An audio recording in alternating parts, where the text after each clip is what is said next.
प्रभु राम देव भगवान अल्लाह खुदा ईश आदि नाम एक ही शक्ति के हैं। वो कैसा है, कहां है, कैसे मिलता है, किसने देखा है? ये प्रश्नवाचक चिन्ह पूर्ण रूप से हटाने के लिए अवश्य सुनिए जगत गुरु तत्वदर्शी संत रामपाल जी महाराज के अमृत वचन सर्व पवित्र धर्मों के पवित्र शास्त्रों के आधार पर। सतगुरुदेव की जय। सर्व संगत से प्रार्थना है, सत्संग प्रारंभ हो रहा है। कृपया सत्संग स्थल पर शांतिपूर्वक विराजमान होकर के श्रद्धा से सत्संग सुने। परमेश्वर की प्यारी आत्माओं से पुनर्निवेदन है,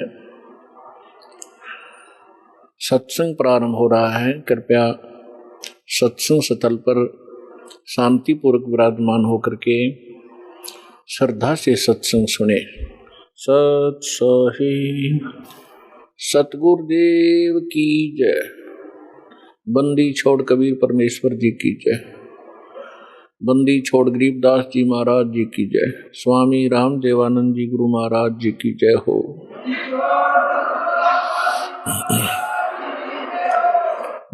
गरीब नमो नमो सतपुरुष को नमस्कार गुरु के नहीं। सुर नर मुनि जन साधुआ संतों सर्वस्ती नहीं। सतगुरु साहेब संत सब डंडो तुम प्रणाम। आगे पीछे मध हुए तिनको जा कुर्बान। निराकार निर्विषम काल चाल वैभंजनम निर्लेपम निज निर्गुणम अकल अनुवेशुंडनम सोहम सुरति समापतम सकल समाना निर्तल उज्ज्वल हिरंबर हरदमम बेपरवा अथाह वार पार निमज्जतम ग्रीव जो सुमर सिद्ध होई गणनायक गलता न करो अनुग्रह सोई पारस पद परवाना। आदि गणेश मनाऊं गणनायक देवन देवा चरण कमल लो लाऊं आदंत करूं सेवा। परम शक्ति संगीतम रिद्धि सिद्धि दाता सोई अवगत गुण अतीतम सत्य पुरुष निर्मोही जगदम्बा जगदीशम मंगल रूप मुरारी तन मन अर्पों शीशम भक्ति मुक्ति भंडारी। सुर नर मुनि जन ध्यावे ब्रह्मा विष्णु महेशा शेष शेष मुख गावे पूजे आदि गणेशा। इंद्र कुबेर सरीखा वरुण धर्म राय ध्यावे समरथ जीवन जी कामन इच्छा फल पावे। 33 कोटि अधारा दावे शेष 88 उतरे बहुजल पारा कट है यम की फांसी। 33 कोटि अधारा दावे शेष 88 उतरे बहुजल पारा कट है यम की फांसी। करे जोरूं विनती करूं दरूं चरण पर शीश। गुरु जी राम देवानंद जी महाराज ने दियो नाम बख्शीश। कोटि कोटि सिजदा करूं कोटि कोटि प्रणाम। चरण कमल में राखियो मैं बंदी जाम गुलाम। कुत्ता हूँ गुरुदेव का रामपाल दास का नाम। गले प्रेम की जेवड़ी जाके चोहा जाऊं। तो करो तो बावड़ू दूर दूर करो तो जाऊं। जो राखो त्यों ही रहूं जो देवो सो खाऊं।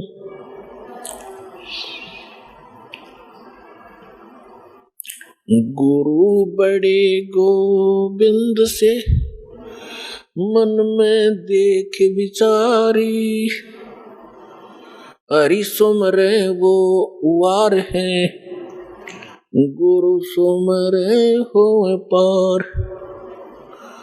गुरु गोविंद दोनों खड़े, काके लागू पाए, बलिहारी गुरु अपना, जिन गोविंद दियो मिलाए।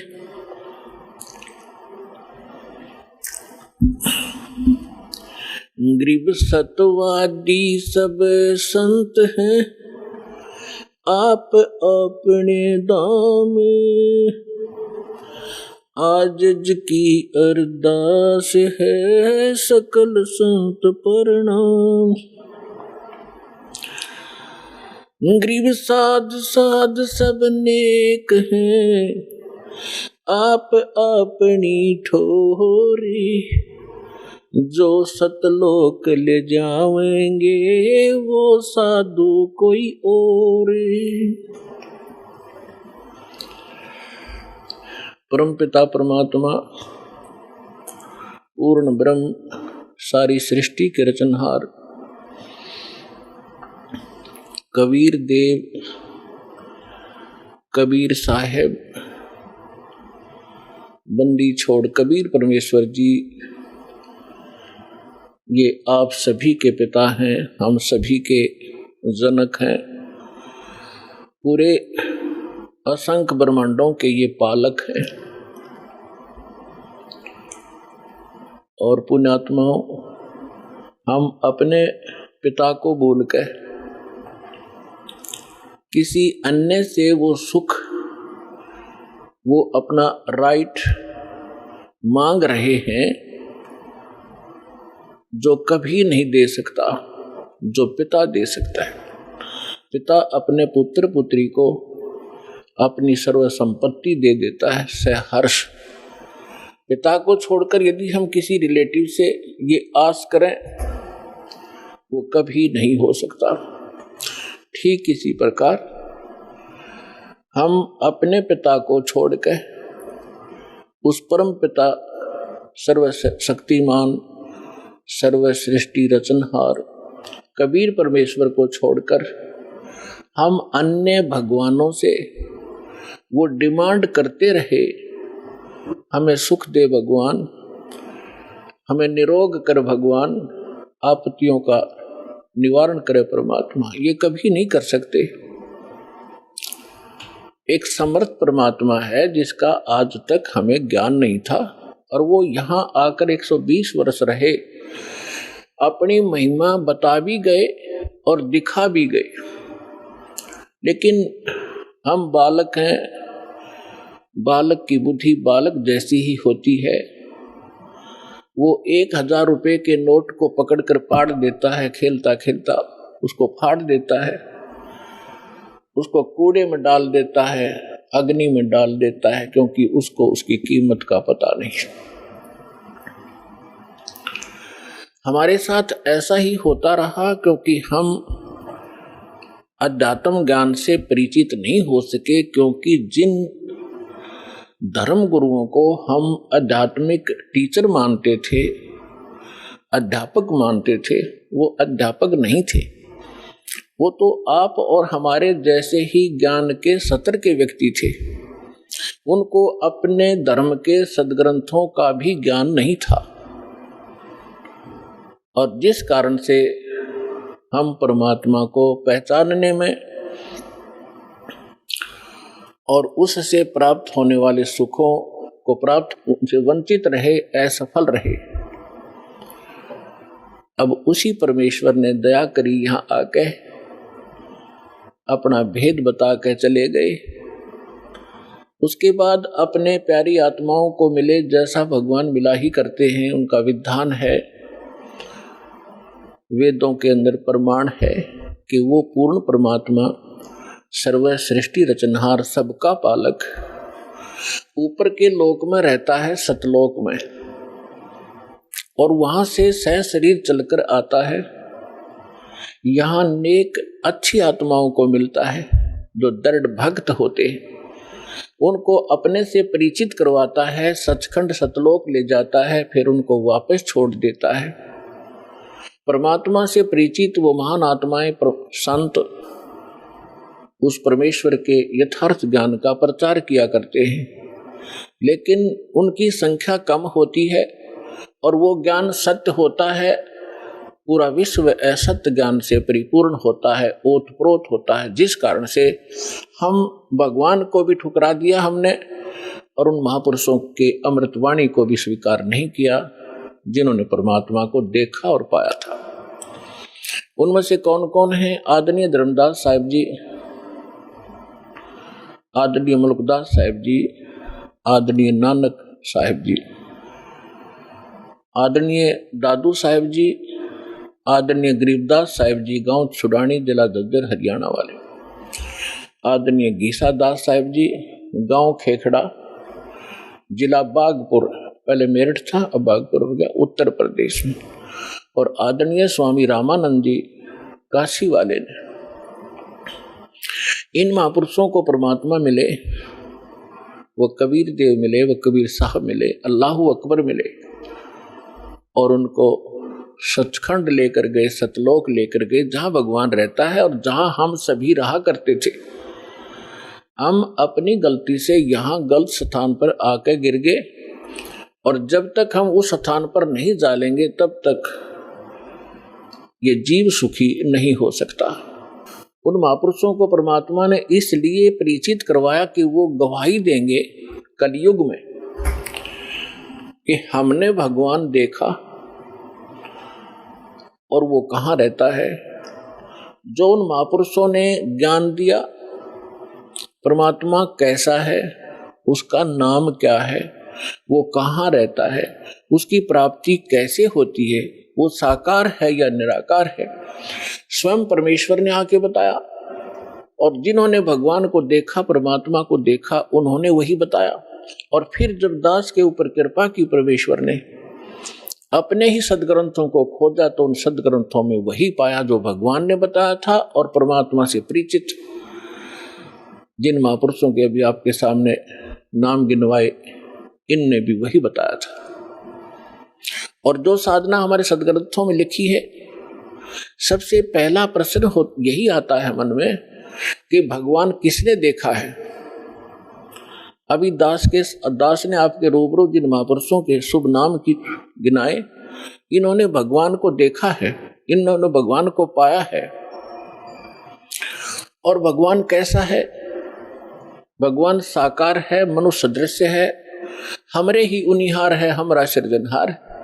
हमारा भगवान हमारे ही जैसी उनिहार का है, यानी मनुष्य सदृश ही है, लेकिन उसके सामर्थ्य में और जीव के सामर्थ्य में दिन और रात का अंतर है। वो सर्वशक्तिमान है, सर्वसृष्टि रचनहार है, सबका पालक है, लेकिन है मनुष्य जैसा ही। फिर तीसरा आता है कि परमात्मा मिलता कैसे है। जैसे ज्ञान भी हो जाएगा भगवान ऐसा है, भगवान वहां रहता है, परमात्मा ये सुख देता है, जब तक उसका समाधान नहीं मिला, उस स्थान को पाने की विधि प्रॉपर नहीं मिली, तो ज्ञान भी व्यर्थ है। तो अब वो साधना कौन सी है जिससे वो स्थान प्राप्त होगा, जो श्रीमद् भगवत गीता अध्याय नंबर 18 के श्लोक नंबर 62 में, गीता अध्याय नंबर 15 के श्लोक नंबर 4 में वर्णन किया हुआ है कि अर्जुन तू सर्व भाव से उस परमेश्वर की शरण में जा। गीता ज्ञान दाता अपने से अन्य किसी समर्थ परमात्मा की शरण में जाने के लिए अर्जुन जी को कह रहा है। और उसकी शरण में जाने से ही तो परम शांति को और शाश्वत स्थान को, शाश्वत स्थान मीन जिसका कभी नाश ना हो, सत्यलोक, अविनाशी लोक, अमर लोक को प्राप्त होगा। और गीता ज्ञानदाता अपने विषय में कहता, गीता अध्याय नंबर 2 के श्लोक नंबर 12 में, गीता अध्याय नंबर 4 के श्लोक 5 और 9 में, गीता अध्याय नंबर 10 के श्लोक नंबर 2 में कि अर्जुन तेरे और मेरे बहुत जन्म हो चुके हैं, तू नहीं जानता मैं जानता। इससे सिद्ध है कि गीता ज्ञानदाता अविनाशी नहीं है और इसके साधक भी फिर अविनाशी स्थान प्राप्त नहीं कर सकते। गीता ज्ञानदाता 8वें अध्याय के 13वें श्लोक में गीता जी में कहता है कि अर्जुन मुझ ब्रह्म का केवल एक मंत्र है और इसकी जो साधना करता है अंतिम सांस तक, मरते दम तक, वो इस ओम से मिलने वाली परम गति को प्राप्त होता है। ओम से मिलने वाली परम गति कौन सी है? ब्रह्मलोक। ओम ब्रह्म का मंत्र है। ओम के जाप से ब्रह्मलोक प्राप्त होता है। गीता अध्याय नंबर 8 के श्लोक नंबर 16 में स्पष्ट किया है कि ब्रह्मलोक में गए हुए प्राणी भी पुनर्वृत्ति में हैं, वो भी फिर जन्म और मृत्यु के इस चक्कर में गिरे ही रहते हैं। गीता अध्याय नंबर 15 के श्लोक नंबर 4 में कहा कि अर्जुन तत्वदर्शी संत की प्राप्ति के उपरांत परमेश्वर के उस परम पद की खोज करनी चाहिए, जहां जाने के बाद साधक फिर लौटकर कभी संसार में नहीं आते। और जिस परमेश्वर ने सब ब्रह्मांडों की रचना की है, जिससे संसार रूपी वृक्ष की प्रवृत्ति विस्तार को प्राप्त हुई है, यानी संसार रूपी वृक्ष का 15वें अध्याय के अंदर एक एग्जाम्पल है। फॉर एग्जाम्पल, उदाहरण के तौर पे बताया है कि ये सारा संसार समझो उल्टा लटका हुआ संसार तुल्य है, वृक्ष तुल्य है। ऊपर को जड़ तो पूर्ण परमात्मा परम अक्षर ब्रह्म है जो सबका पालन करता है। पेड़ का पालक मूल होता है, जड़ होती है, और बाकी जितना भी तना डार टहनियां पत्ते उस मूल से ही आहार प्राप्त करते हैं, खुराक प्राप्त करते हैं। तो सबका पालक है और उसी ने सब ब्रह्मांडों की रचना की है, केवल उसी की भक्ति करो। तो पुण्यात्माओं, आपका सौभाग्य है, आपकी किस्मत न्यारी है, और जिन पुण्यात्माओं को इस मनुष्य जीव इस कलयुग के अंदर मानव शरीर प्राप्त है, तो वो बहुत ही पुण्यकर्मी प्राणी है पिछले जन्म जन्मांतर का, क्योंकि इस समय में मानव शरीर प्राप्त करना ये आम आत्मा के संस्कार नहीं है। और उससे भी अच्छी आत्माएं वो हैं जो सतलोक आश्रम बरवाला जिला हिसार में आकर दीक्षित हो रही। धन है उनके माता पिता जिनसे जन्म लिया। यहाँ आने से आपका मोक्ष होगा, आपके परिवार का मोक्ष होगा, आपके सर्व संकट दूर होंगे। सर्व संकट किसी प्रकार के हों, आर्थिक हों, शारीरिक हों, तीन ताप के हों, भूत प्रेत की बाधा हो, ये तो परमात्मा पहले करेगा। उसके बाद फिर आपको इसके पैरेलल ज्ञान भी कराया जाएगा कि ताकि आप इन सुखों को पाकर फिर भूल ना जाओ भगवान को, क्योंकि ये सुख यहाँ का अस्थायी अक्षीणिक है, झूठा है। और इस सुख को पाकर हम मस्त हो जाते हैं, जो हमारी सबसे बड़ी भूल होती है। उसके लिए परमात्मा कबीर परमेश्वर जी कहते हैं कि सुख के माथे पत्थर पड़ो, जो नाम हृदय से जावे, बलिहारी उस दुख के, जो पल पल नाम रटावे। ये परमात्मा खुद बताते हैं कि तुम ऐसे अर्ज लगाया करो मेरे सामने कि हे भगवान, ऐसा सुख भी ना देना जिससे आपकी भूल पड़े, बाढ़ में जाओ ऐसा सुख जो भगवान से दूर करे, ऐसा दुख दिए रखना परमात्मा, तेरी याद बनी रहे। आज दास देख रहा है सतलोक आश्रम बरवाला में 80% वो भक्त आ रहे हैं जो काल के सताए हुए हैं, कर्मों से पीड़ित हैं। तो पुण्यात्माओं, घबराना नहीं, समर्थ की शरण आपको प्राप्त हो गई है, और ये दुख आपके लिए वरदान सिद्ध होगा। यदि आप दुखी नहीं होते तो इसी तरह की तरह राजनीति में धक्के खाते फिरो या कित और बैठ कर बकवाद गढ़ो, ताश खेलो, वो दुख तुम्हारे लिए वरदान है जो आपको परमात्मा के चरणों में ले आया।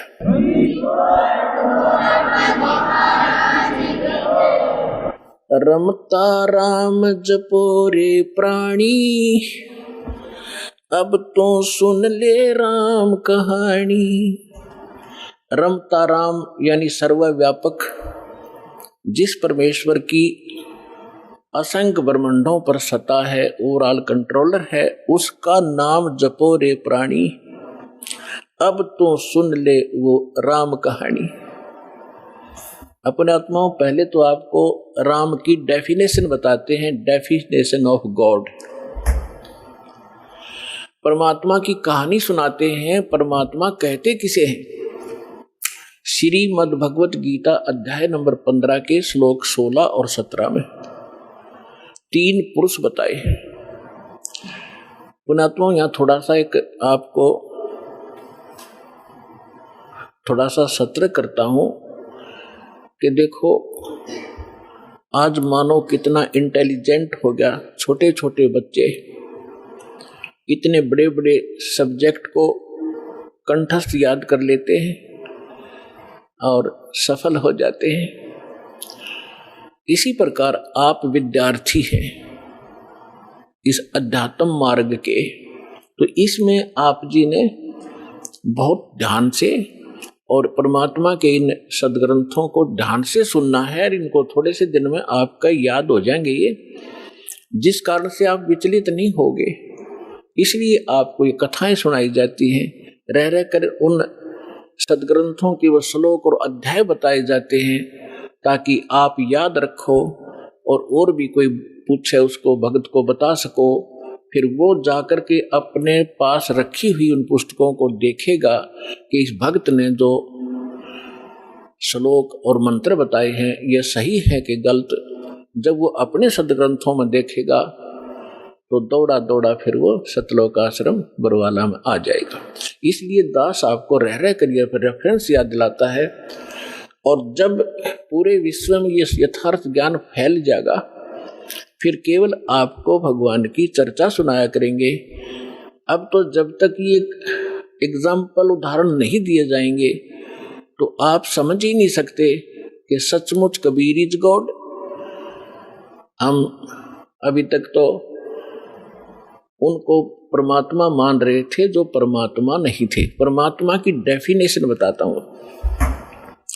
श्रीमद् भगवत गीता अध्याय नंबर 15 के श्लोक 16 और 17 में 3 पुरुष बताए हैं, एक सरपुरुष एक अक्षर पुरुष। गीता अध्याय नंबर 15 के श्लोक 16 में 2 पुरुषों का वर्णन है, और इनके विषय में ये भी कहा है कि दोनों पुरुष, पर पुरुष माने प्रभु, स्वामी। अब स्वामी साहब जिसे कहते हैं, जैसे हम कहते हैं तहसीलदार साहब, भाई कमिश्नर, डीसी साहब, डीएम साहब, कमिश्नर साहब, मंत्री साहब, मुख्यमंत्री साहब, प्रधानमंत्री साहब, राष्ट्रपति साहब, ये सभी साहब हैं, सभी स्वामी हैं, ये मालिक हैं, लेकिन अपने अपने अक्षेत्र के। तो इनमें कंप्लीट जो साहब है वो कौन है? राष्ट्रपति, और सेकंड नंबर फिर प्रधानमंत्री।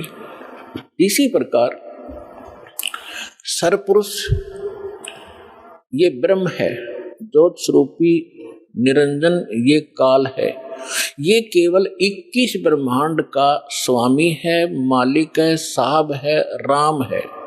राम कहो, साहब कहो, गॉड कहो, अल्लाह कहो, रब कहो, खुदा कहो, ये उस परमात्मा के ही पर्यायवाची भाषा भिन्न नाम है। तो ये इन दोनों के विषय में कहा 15वें अध्याय के 16वें श्लोक में श्रीमद् भगवत गीता में कि सरपुरुष और अक्षर पुरुष इस पृथ्वी वाले लोक में ये 2 पुरुष हैं, और इनके अंतर्गत जितने प्राणी आते हैं 21 ब्रह्मांड तो है ब्रह्म के, और 7 शंख ब्रह्मांड, नील, पद्म, शंख, ये काउंटिंग है गणित रीति से। 7 शंख ब्रह्मांड का स्वामी है अक्षर पुरुष। वैसे अक्षर का अर्थ होता है अविनाशी, लेकिन ये अविनाशी नहीं है, ये चिरस्थायी है।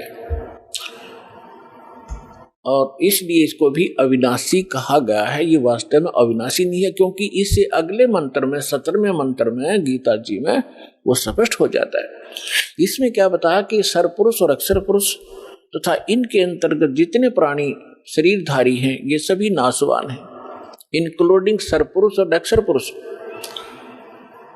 फिर बताया है लेकिन जीवात्मा किसी की नहीं मरती। फिर 17वें श्लोक में गीता अध्याय नंबर 15 के श्लोक 17 में कहा है कि उत्तम पुरुष है तू अन्य, उत्तम पुरुष है तू अन्य। उत्तम माने श्रेष्ठ, पुरुष माने परमात्मा। वो श्रेष्ठ परमात्मा तो इन ऊपर वालों से कोई भिन्न है। और परमात्मा क्यों उदाहरते, जिसको परमात्मा कहा जाता है, जिसको परमात्मा कहा जाता है उस परमात्मा, वैसे परमात्मा शब्द श्रेष्ठ आत्मा को कहते हैं। तो परमात्मा वो है जो केवल सुख देता है, दुख नहीं देता। बाकी हम अन्य को भी परमात्मा मान बैठे, जैसे सरपुरुष काल को भी हम परमात्मा कहा करते, ब्रह्म को। ये परमात्मा नहीं है। जिस लोक में आप रह रहे हो ये लोक परमात्मा का नहीं हो सकता। किसी का बेटा मर गया, किसी की बेटी मर गई, किसी की कैंसर होगी, किसी की टांग कट गई, किसी के हाथ कट गए, कोई अन्य रोग से पीड़ित है, हाहाकार मचा हुआ है, एक्सीडेंट में मर जाते हैं, फ्लड आ जाती है, अक्षेत्र का क्षेत्र तबाह हो जाता है। ये परमात्मा का लोक नहीं हो सकता। और अक्षर पुरुष के लोक में भी यही स्थिति है। वहां भी जन्म और मृत्यु, इसी प्रकार के रोग, कष्ट, दुख सभी विद्यमान है। केवल एक सतलोक है, परम अक्षर ब्रह्म, उस उत्तम पुरुष का वो स्थान सतलोक है जहाँ दुख नाम की वस्तु नहीं, वहाँ जन्म, वहाँ मृत्यु नहीं, वृद्धावस्था नहीं और किसी चीज का अभाव नहीं। वहाँ कोई काम नहीं करना पड़ता आपको, कोई टेंशन नहीं, क्योंकि भरा भंडार भगवान का। अब जैसे ये सतलोक आश्रम बरवाला, ये मिनी सतलोक समझ लेना, उसकी रिहर्सल है, उसका एक सैंपल समझो। ये जैसे आप जी यहाँ आते हो, यहाँ आपको कोई टेंशन नहीं, खाने की, रुकने की, नहाने और धोने की। और सारा दिन आप तो 1 हफ्ता रुकते हो, 4 दिन रुकते हो, 10 दिन रुकते हो, बना बना भोजन मिलता है, बिछे बिछाए मैट मिलते हैं, ऊपर पंखे चल रहे होते हैं, नहाओ धो, भगवान का भजन करो, चाहे 10 दिन रुको, आपको कोई टेंशन ही नहीं। और ये सतलोक के अंदर ये सुविधा उपलब्ध है। ये काल का लोक है, यहाँ भी हम इतनी सुविधा नहीं उपलब्ध करा सकते परमात्मा के बच्चों को। फिर भी हमारा जितना सामर्थ्य है कोशिश खूब करते हैं, क्योंकि सतलोक आश्रम बरवाला में आम आत्मा नहीं आ सकती, परमात्मा की विशेष लाडली आत्मा ही पहुंच पाती है। भले ही वो दुखी है चाहे सुखी है, फिर यहाँ सुखी करेगा उनको। इसलिए हम संभव कोशिश करते हैं इनको कोई कष्ट ना हो। हम तो दास हैं उस परम पिता के, और आप उस भगवान के समर्थ के बच्चे, आपके लिए हम फिर भी संभव कोशिश करते हैं जितनी हमारा सामर्थ्य है कि किसी प्रकार का इनको कोई कष्ट ना हो। तो कहने का तात्पर्य है कि जितना समय आप यहाँ बिताओगे, ये आपका समय और ही तरह का होता है। यहाँ से जाते ही आप देखना, आश्रम से निकलते ही आपको कितनी टेंशन घेर लेती है, वो करना है, वो करना है, वहां जाना, उससे लेना, उससे देना, उसने ऐसे कर दिया। तो हम जब से सतलोक से निकले, हमारे साथ या बीमारी उसी समय चली गई हुई है। अब हमने वही जाना है जहाँ कोई अभाव नहीं, वहाँ फलदार सदाबहार वृक्ष हैं, सदाबहार मेवे हैं। जैसे जंगल में आपने देखा होगा शामक खड़ा रहता है। पहले पुराने समय में तो बहुत ज्यादा फलदार वृक्ष होते थे, कहीं पर कुछ लग रहा है, कहीं पर कुछ फल लगे हुए हैं, खाओ तोड़ो खाओ बैठ के ठाट से। तो वहां सतलोक के अंदर आपको कोई काम नहीं है और सब चीज उपलब्ध है। तो कहने का भाव यह है कि वो सतलोक है उस परम पिता परमात्मा का, और वो भगवान परमात्मा है। अब यहां बताया है, रमता राम जपोरे प्राणी, अब तो सुन ले राम कहानी। अब हम राम शब्द से कहाँ हम अपने दिमाग की सुई ले जाते थे, श्री रामचंद्र जी सन ऑफ राजा दशरथ, अयोध्या का राजा। हम जब राम शब्द हमारे हृदय में आता था, हमारे धर्म गुरुओं ने हमें ऐसा गलत फीड कर दिया था कि राम नाम आते ही वो धनुष बांध लिए हुए श्री रामचंद्र दिखाई देते थे। देखो, अब राम समझना, हमने राम की डेफिनेशन समझनी है। अभी आपको बताया था कि जैसे तहसीलदार भी साहब है, कमिश्नर भी साहब है, ये सभी साहब हैं, मंत्री, मुख्यमंत्री, प्रधानमंत्री, राष्ट्रपति, सारे साहब हैं, लेकिन ये अपने अपने सत्र के साहब हैं। और इनमें जो समर्थ साहब है वो राष्ट्रपति, प्रधानमंत्री जी हैं।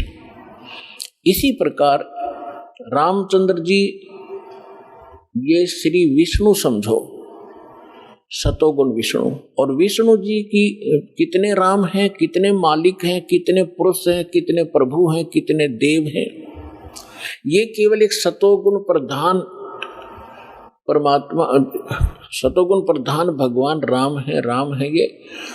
और केवल एक ब्रह्मांड के अंदर 3 लोकों के ऊपर इस विभाग के मंत्री हैं। ये सतोगुण विभाग के मिनिस्टर हैं, पृथ्वी लोक पर, स्वर्ग लोक पर और नीचे पाताल लोक पर, केवल 3 लोकों पर अपने इस विभाग के ये स्वामी हैं, राम हैं।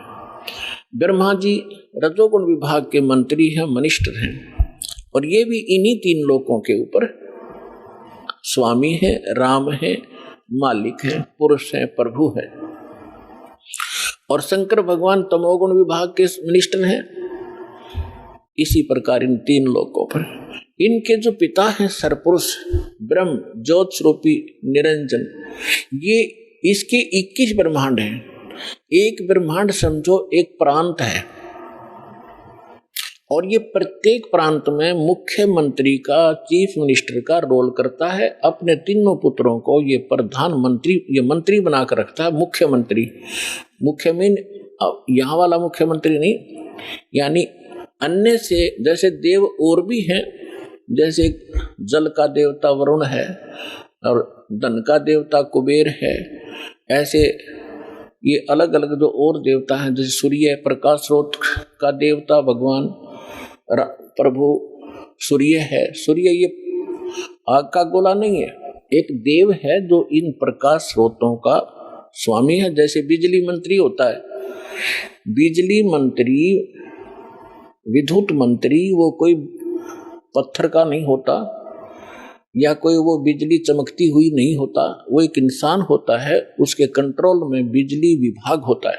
इसी प्रकार सूर्य देव ये नहीं है जो सूर्य चमक रहा है, इनके ऊपर कंट्रोलर है सभी सूर्यों पर। इस ब्रह्मांड के अंदर भी कई सूर्य हैं, एक नहीं, और ऐसे ऐसे बहुत से और भी प्रकाश स्रोत हैं चंद्रमा की तरह, तो उन सब का कंट्रोलर वो है।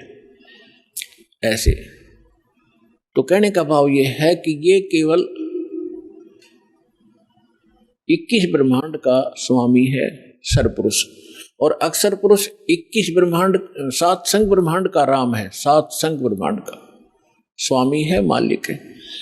और परम अक्षर ब्रह्म, पूर्ण परमात्मा, उत्तम पुरुष है तू अन्य, वो कबीर देव जो है परम अक्षर ब्रह्म, वो असंख्य ब्रह्मांड का राम है, मालिक है, स्वामी है।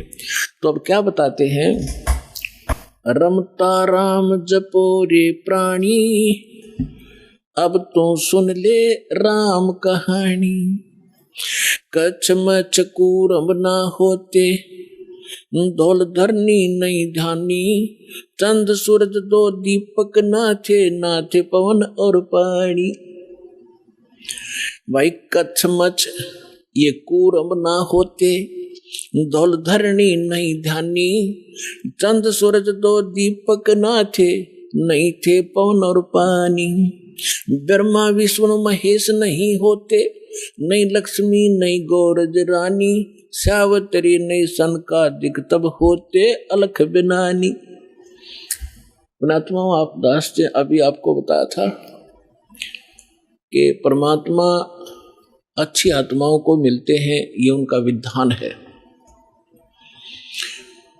और वो सतलोक में रहता है, वहां से गति करके आते हैं, अच्छी आत्माओं को मिलते हैं और अपनी महिमा को आप ही अपनी अमृतवाणी से बोल बोल कर ऊंचे स्वर में कविताओं के माध्यम से, दोहों के माध्यम से, शब्दावली के माध्यम से एक कवि की तरह आचरण करते हुए वो अपना ज्ञान प्रचार करते हैं और उनसे प्राप्त ज्ञान को संत भी उसी प्रकार उस परमात्मा की महिमा को सुनाया करते हैं। तो परमात्मा कहते हैं, चारों युग में मेरे संत पुकारे, कोक कहा हम हेल रे, हीरे माणिक मोती बरसे, ये जग चुगता ढेल रे। परमात्मा स्वयं आकर बता के गए थे 600 वर्ष पहले अपनी अमृतवाणी में, कबीर वाणी में, कि चारों युग में हम आते हैं और अपनी प्यारी आत्माओं को ये यथार्थ ज्ञान सुनाते हैं और वो मुझसे प्राप्त ज्ञान को मुझसे परिचित महापुरुष भी मेरे संत इसी ज्ञान का आगे प्रचार करते हैं। ढोल के डंके पे जगह जगह जाकर सत्संग करते हैं। तो क्या बताते हैं, चारों युग में परमात्मा आते हैं। सतयुग में सत सुकृत कह टेरा, त्रेता नाम मुनिंदर मेरा, द्वापर में करुणा में कहाया, कलयुग नाम कबीर धराया। चारों युग में मेरे संत पुकारे, कोक कहा हम हेल रे, हीरे माणिक मोती बरसे, यो जग चुगता ढेल रे। परमात्मा ने कहा और मेरे से परिचित सब संत वो भी यही बता रहे हैं कि हम यथार्थ ज्ञान, यथार्थ वो भक्ति विधि बखेर रहे हैं, सरेआम आवाज लगाकर सुना रहे हैं। आप हमारे इस ज्ञान को ना सुनकर जो हम सत साधना रूपी और सत ज्ञान रूपी हीरे और मोती आपके ऊपर बरसा रहे हैं, आपके सामने डाल रहे हैं, आप ठुकरा कर चल देते हो और आप आन उपासना करते हो अन्य देवताओं की, जो शास्त्र विधि को त्याग कर मनमाना आचरण है, जिसके विषय में श्रीमद् भगवद गीता अध्याय नंबर 16 के श्लोक 23 और 24 में कहा गया है कि शास्त्र विधि को त्याग कर जो मनमाना आचरण करते हैं अर्जुन, उनको न तो कोई सुख होता है, न उनकी सिद्धि होती है और न ही उसको कोई गति होती है। व्यर्थ, यूजलेस।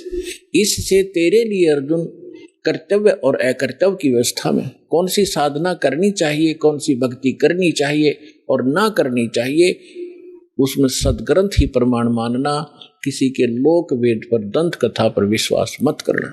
तो जितने भी परमात्मा कहा करते थे कि तुम्हारे जो धर्म गुरु हैं, कबीर परमेश्वर जी कहा करते थे कि तुम्हारे जितने धर्म गुरु हैं ये गलत ज्ञान प्रचार कर रहे हैं, तुम्हें सत भक्ति नहीं बता पा रहे हैं और हम सत भक्ति बता रहे हैं, तुम इनको ठुकरा करके वो साधना कर रहे हो जो ना तुम्हें सुख कर सकती है, ना तुम्हारा भविष्य में आने वाले आपदाओं को नहीं टाल सकती है। आपके प्रारब्ध में, आपकी किस्मत में जो लिखा है आपका कष्ट, उसका निवारण नहीं कर सकते। तो वो आप डड़े ढो रहे हो, कंकर पत्थर इकट्ठे कर रहे हो, उनको हीरे और मोती जान के, वो तुम्हारी भारी भूल है।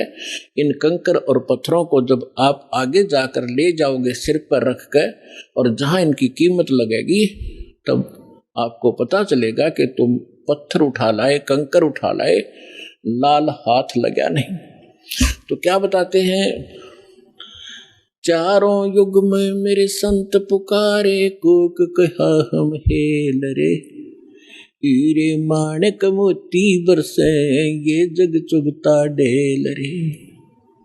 कि हम सत साधना, सत भक्ति रूपी हीरे मोती आपके ऊपर बरसा रहे हैं और आप फिर भी कंकर पत्थर यानी आन उपासना करने में लगे हुए हो, उन देवी देवताओं की पूजा करते हो जो तुम्हें कभी सुख नहीं दे सकते। वो स्वयं सुखी नहीं, उनका अस्थायी समय सबका सब नाशवान है। थिर पकड़ थिर रही है, समर्थ की शरण गह कर ही आप सुखी हो सकते हो। समरथ का शरणाग हो रंग होरी हो, वाई कदे न हो ए काज राम रंग होरी हो। कहते समर्थ की शरण पकड़ो, ग्रहण करो, फिर कभी भी आपके ऊपर कोई आपदा नहीं आवेगी यदि आप मर्यादा में रहोगे। पर भी लेन जात है दुनिया, हमरा ज्ञान किने ना सुनिया। परमात्मा कितने दुखी होकर कहते हैं कि तुम पर भी लेन जाते हो, वहां पर कहीं पर कोई कुंभ का मेला लग जाता है, उस जोड़ में तालाब में जिसमें गधे भी ना नहावे, बड़े पानी भी ना पिए, और उसमें तुम नहाकर कल्याण समझते हो अपना। तुमसे पहले वहां मछलियां मेंढक सभी विद्वान रहते हैं, उनका मोक्ष नहीं होता। अपने सदग्रंथों का आधार मान और संत महापुरुष जिनको भगवान मिले उनकी वाणी को आधार मानकर साधना कीजिए, तभी सफलता होगी। तो भगवान कहा करते कि पर भी लेन जात है दुनिया, और हमरा ज्ञान किन्हें ना सुनी। तो यहां क्या बताना चाहते हैं भाई, कच्छ मच्छ कूरम ना होते, दौल धरनी नहीं ध्यानी, ये चंद सूरज दो दीपक ना थे, नहीं थे पवन और पानी। ब्रह्मा विष्णु महेश न होते, नहीं लक्ष्मी गौरज रानी, सावतरी नहीं सनकादिक तब होते, अलख बिनानी। अब आदरणीय गरीबदास साहिब जी कह रहे हैं परमात्मा से प्राप्त उस यथार्थ ज्ञान के आधार से कि पहले सबसे पहले कुछ भी नहीं था, केवल एक परमात्मा था। और यही हमारे वेद बताते हैं, और यही वो महापुरुष बताते हैं, और यही परमात्मा स्वयं आकर ज्ञान देते हैं। हम ही अलख अला हैं कुतुब गोस और पीरे, गरीबदास खालिक धनी हमरा नाम कबीरे। ए स्वामी सृष्टा में सृष्टि हमारे तीरे, दास गरीब ऊपर बसूं अधर बसूं अवगत सत्य कबीरे। परमात्मा ने स्वयं भी अपनी महिमा बताने की चेष्टा की, पर हम बालक इतने हैं, हम परमात्मा को पहचान नहीं सके, क्योंकि हम बाल बुद्धि बना दिए इन अज्ञानी संतों महंतों मंडलेश्वरों ने, गुरुओं ने। अपनात्माओं, सबसे पहले भगवान ने आपको शिक्षित किया और फिर इस ज्ञान को आप तक पहुंचाया। अब जितने भी आप यहां आए हो किसी भी धर्म मजहब से, सबसे पहले आपने ये ज्ञान सुना होगा तो बहुत बुरा लगा था, और आज आपको कैसा लग रहा है कि हे भगवान, अगर पृथ्वी पर ज्ञान है तो ये है ना, सब ज्ञान भरा पड़ा है। तो काल ने इतना ज्ञान ठुकवा दिया हमारे परमात्मा के बच्चों में कि ज्ञान से दूर भाग रहे, विरोध कर जाते हैं, अपना जीवन नाश कर लेते हैं। लेकिन इसलिए परमात्मा ने आपको शिक्षित बनाया। आज बूढ़े से लेकर बालक तक सबको अक्षर ज्ञान है। अगर मान ले कोई बुजुर्ग रह भी रहा कि तक कोण में ना पढ़ जाओ, तो उसके पोता पोती और उसके बेटे सारे शिक्षित तो बैठ कर समझाओगे कि नहीं पिताजी ऐसे है, ये सही लिखा है, इसमें गीता से हमने मिला लिया, तो भी मान जाएगा। तो इसलिए मालिक ने इस समय सिलेक्ट किया था कि जब पिछली पीढ़ी आवेगी और कलयुग 5505 बीत जाएगा, तब इस ज्ञान का हम ढोल के डंके पर प्रचार करेंगे और सब बच्चे मेरी शरण में आएंगे, सबका मोक्ष होगा। पूरे विश्व के बच्चे परमात्मा के ही बच्चे हैं, चाहे कोई हिंदू है, मुसलमान है, सिख है, ईसाई है, हम एक पिता के बच्चे। हम अपनी गलती से अलग अलग हो गए, हमें ज्ञान ठीक ना मिलने से हम भिन्न भिन्न हो गए। परमात्मा का आदेश है कि इस ज्ञान को सुनकर सब फिर एक होंगे और सबका मोक्ष होगा। अपने आत्माओं, आपको कथा सुनाते हैं। परमात्मा, जैसे परमात्मा की महिमा वेदों में लिखी है, और वैसे तो पूरा विश्व वेदों के ज्ञान को नकारा नहीं करते। केवल एक पंथ है और उस पंथ की जो ब्रांचें हैं वो ही अपनी मंदबुद्धि के कारण ये कहते हैं कि हम वेदों और गीता को नहीं मानते। हमारे गुरुओं का ज्ञान तो वेदों और गीता से ऊपर का है। जब दास ने उस पंथ के यानी राधा स्वामी पंथ के प्रवर्तक श्री शिवदयाल जी महाराज आगरा के रहने वाले जो जिसे राधा स्वामी पंथ चला बताते हैं, जो इनका प्रमुख है, उसका ज्ञान पढ़ा और फिर वेदों से देखा, संतों की महापुरुषों की वाणी से देखा, उसने कख भी पता नहीं अध्यात्म मार्ग का। और उसके अनुयायी यूं कहते हम तो वेदों को और गीता को नहीं मानते, हमारा ज्ञान तो इससे ऊपर का है। उसकी झलक आपको कई बार दिखा रखी है, फिर दिखाऊंगा। उन्हें सतनाम का पता नहीं, सतलोक का पता नहीं वो कैसा है और वहां क्या सचिथि है, खाक है उनके पास ज्ञान। और इनमें से राधा स्वामी पंथ से ही कौन से पंथ निकले हैं? धन धन सतगुरु सच्चा सौदा सिरसा और जगमाल वाली, और दनौद के अंदर ताराचंद, जय गुरुदेव मथुरा में ठाकुर जी एक हुए हैं वो राधा स्वामी के ही, और दिल्ली के अंदर सावन कृपाल मिशन, और भी नरे बहुत गने इनके पंथ। ये सारे समझो उसी कुएं का जल है जिसमें जल के स्थान पर कुछ भी नहीं है, खाली है। वो खारा पानी है, यो जलैस है, ये समझो, यानी उनका ज्ञान गलत है। विश्व में कोई भी किसी भी मजहब का आदमी वेदों और गीता को नकारता नहीं, सब मानते। विशेषकर हिंदू धर्म तो मानता ही मानता है। तो दास आप ये समझाना चाहेगा कि जब वेदों में जो ज्ञान लिखा है, परमात्मा कैसा है, कहाँ रहता है, कौन है, कैसे मिलता है, तो फिर कम से कम हिंदू समाज ने पढ़े लिखे हो, एजुकेटेड हो, कोई बालक नहीं बतेरे दिन बहका लिया इन हमारे को, तो आपने तो मानना ही पड़ेगा कि जो वेदों में परमात्मा की डेफिनेशन लिखी है, परमात्मा की महिमा लिखी है, उसकी परिभाषा लिखी है, वो सत्य है। तो वो किसके ऊपर खरी उतरती है? बस 2 मिनट में फैसला हो जाएगा। हु इज गॉड, कौन है वो परमात्मा जिसके विषय में वेद गुण गाते हैं? ऋग्वेद मंडल नंबर 9 सूक्त 86 का मंत्र 26 और 27 में, ऋग्वेद मंडल नंबर 9 सूक्त 82 का 1 2 3 में, ऋग्वेद मंडल नंबर 9 सूक्त 54 मंत्र 3 में, ऋग्वेद मंडल नंबर 9 सूक्त 20 मंत्र 1 में, ऋग्वेद मंडल नंबर 9 सूक्त 1 मंत्र 8 और 9 में, ऋग्वेद मंडल नंबर 9 सूक्त 96 के 16 से 20 में, ऋग्वेद मंडल नंबर 9 सूक्त 94 के मंत्र 1 में, ऋग्वेद मंडल नंबर 9 सूक्त 95 के मंत्र नंबर 2 में, और भी अनेकों स्थानों पर। इसमें क्या लिखा है कि वो कबीर देव, कबीर साहब, कबीर भगवान वो ऊपर सतलोक में, अमरलोक के तीसरे भाग में वहां बैठा है, सभी ब्रह्मांडों के ऊपर। भवनो सर्व भवनो ओपरी तिष्ठति, सभी ब्रह्मांडों के, सभी भवनों के ऊपर विराजमान है, और वो सिंहासन पर बैठा है जैसे राजा होते, राजा बैठते हैं, राजा के समान है देखने में, मनुष्य सदृश है। और वहां से गति करके आता है।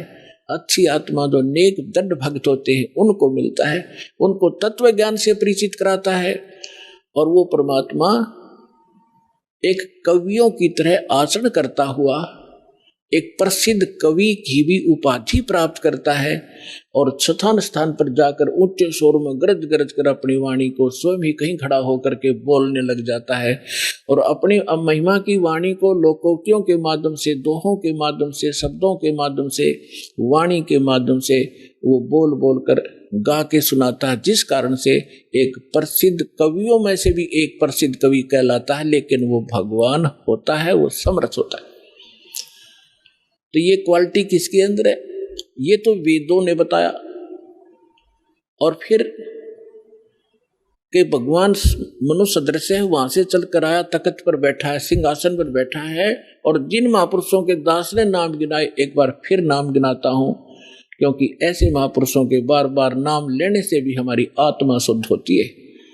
आदरणीय धर्मदास साहिब जी, आदरणीय मुल्कदास साहिब जी, आदरणीय नानक देव साहिब जी, आदरणीय दादू साहिब जी, आदरणीय गरीबदास साहिब जी, गांव छुड़ानी, जिला जज्जर हरियाणा वाले, आदरणीय गीसा दास साहिब जी, गांव खेखड़ा, जिला बागपुर, उत्तर प्रदेश वाले, आदरणीय स्वामी रामानंद जी काशी वाले। अपनात्मा दास जिन महापुरुषों के नाम गिना रहा है, आप ये ना समझना कि जहां ये रहा करते वहां बड़ी भक्ति होगी, वहां कख नहीं किसी के पास। कई भक्त इस भूल में धक्के खान चले गए, वहां कोई छुड़ानी चला गया, और उनका जब देखा हाल फिर आया वापस। तो पुण्यात्मा, क्योंकि हम पहले या भटक चुके हो, अब बार बार ना भटकना, इसलिए दास आपको आगाह करता है। ये संत महापुरुष खड़े हुए, लेकिन वो भी उस महापुरुषों के इस ज्ञान से परिचित नहीं है। इन महापुरुषों ने फिर यही बताया, क्या बताया? जैसे नानक साहब ने कहा, धर्मदास जी ने तो कल में तोड़ रखी है, पूरा कबीर सागर लिख रखा है भगवान कबीर साहब के बारे में, ये पूर्ण परमात्मा है। मैंने सचखंड में जाकर देखा, वहां सिंहासन पर विराजमान थे, बड़ा तेजोमय शरीर था इन्हीं का। फिर वही मुझे फिर यहाँ मथुरा में मिले दोबारा आकर के, लेकिन यहाँ उनका तेज इतना नहीं था जितना सतलोक में था। तो ये भी गरीबदास साहिब जी कहते हैं कि तेज पुंज अन्य दे धरकर इस विध हमको भेंट ही, हल्का तेज पुंज का शरीर बनाकर वो यही वेद बताते हैं कि वो अपने शरीर को सरल करके वो परमात्मा यहाँ प्रकट होता है, आता है, अच्छी आत्माओं को मिलता है। तो इन्होंने क्या बताया है कि जैसे धर्मदास जी ने कहा कि आज मोहे दर्शन दियो जी कबीर, आज मोहे दर्शन दियो जी कबीर, सतलोक से चल कर आए, सतलोक से चल कर आए, काटन काल की जंजीर, आज मोहे दर्शन दियो जी कबीर, आज मोहे दर्शन दियो जी कबीर। नानक साहब ने कहा है, मलुकदास जी ने कहा है, जपो रे मन परमेश्वर नाम कबीर, जपो रे मन साहेब नाम कबीर। एक समय गुरु बंसी बजाई कालंदरी के तीर, एक समय गुरु बंसी बजाई कालंदरी के तीर, सुर नर मुनि जन सब थकत बहे हुआ, रुक गया दरिया नीर, जपो रे मन साहेब नाम कबीर। दोनों दीन का झगड़ा ठन गया, टोहा ना पाया शरीर, जपो रे मन साहेब नाम कबीर।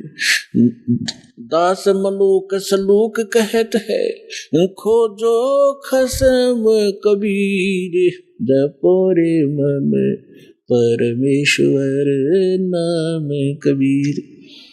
नानक साहब जी कहते हैं, हाई सूरत मुलुक की वेश, ए ठगवाड़ा ठक्की देश, खरासी आना भोता वारी धानक रूप रहा करता।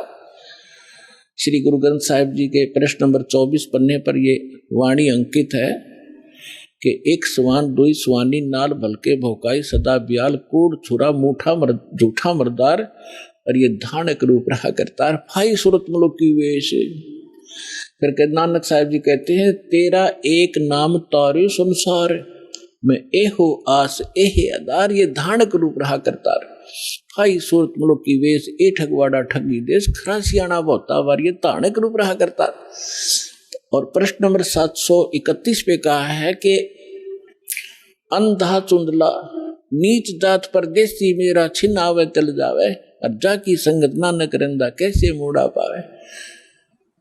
गुरु ग्रंथ साहिब जी के प्रश्न नंबर 721 पर लिखा है, एक अर्ज गुप्तम पेश तो दर कून करतार, हक्का कबीर करीम तू बे अपरवरदिगार, नानक बुगोयत जन तेरा तुरा, तेरे चाकरा पा खाक्स फाकाक।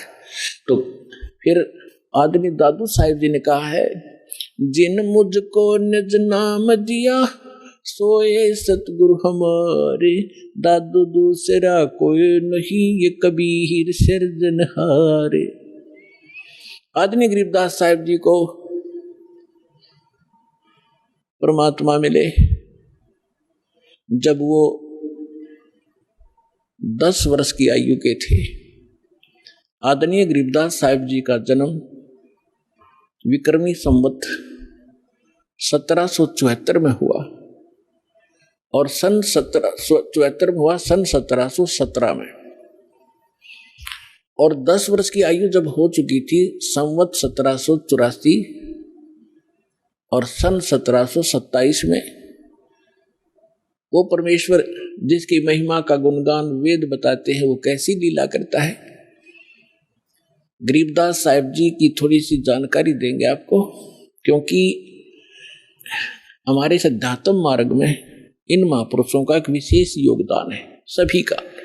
लेकिन इनमें से गरीबदास साहिब जी को परमात्मा ने अपनी योजना अनुसार पुनः वो सत्य ज्ञान दिया है जो अन्य संतों को तो दिया था, लेकिन उनकी वाणी सभी संग्रह नहीं हो सकी, या गरीब धर्मदास साहिब जी को दिया था कंप्लीट, उसने लिखा ही था साथ बैठ के। जैसे आदरणीय नानक साहिब जी की सारी वाणी गुरु ग्रंथ साहिब तक नहीं पहुंची, नहीं लिखी गई, उसमें बहुत सी वाणी कहीं कहीं रह गई। एक प्राण संगली नाम की पुस्तक है, उसके बारे में भी कहा कि वो पूरी की पूरी नानक साहिब जी की वाणी थी। उसमें 160 पृष्ठ थे, उसमें से 80 ही लिए गए, 108 अध्याय थे, 160 अध्याय थे, 80 ही लिए गए, बाकी कुछ रह गए किन्हीं कारणों से, वो लंबा विषय है, फिर बताएंगे। तो इस कारण से इस विशेष अध्यात्म ज्ञान को समझने के लिए विशेष योगदान है आदरणीय गरीबदास साहिब जी गांव छुड़ानी जिला जज्जरवाड़े का।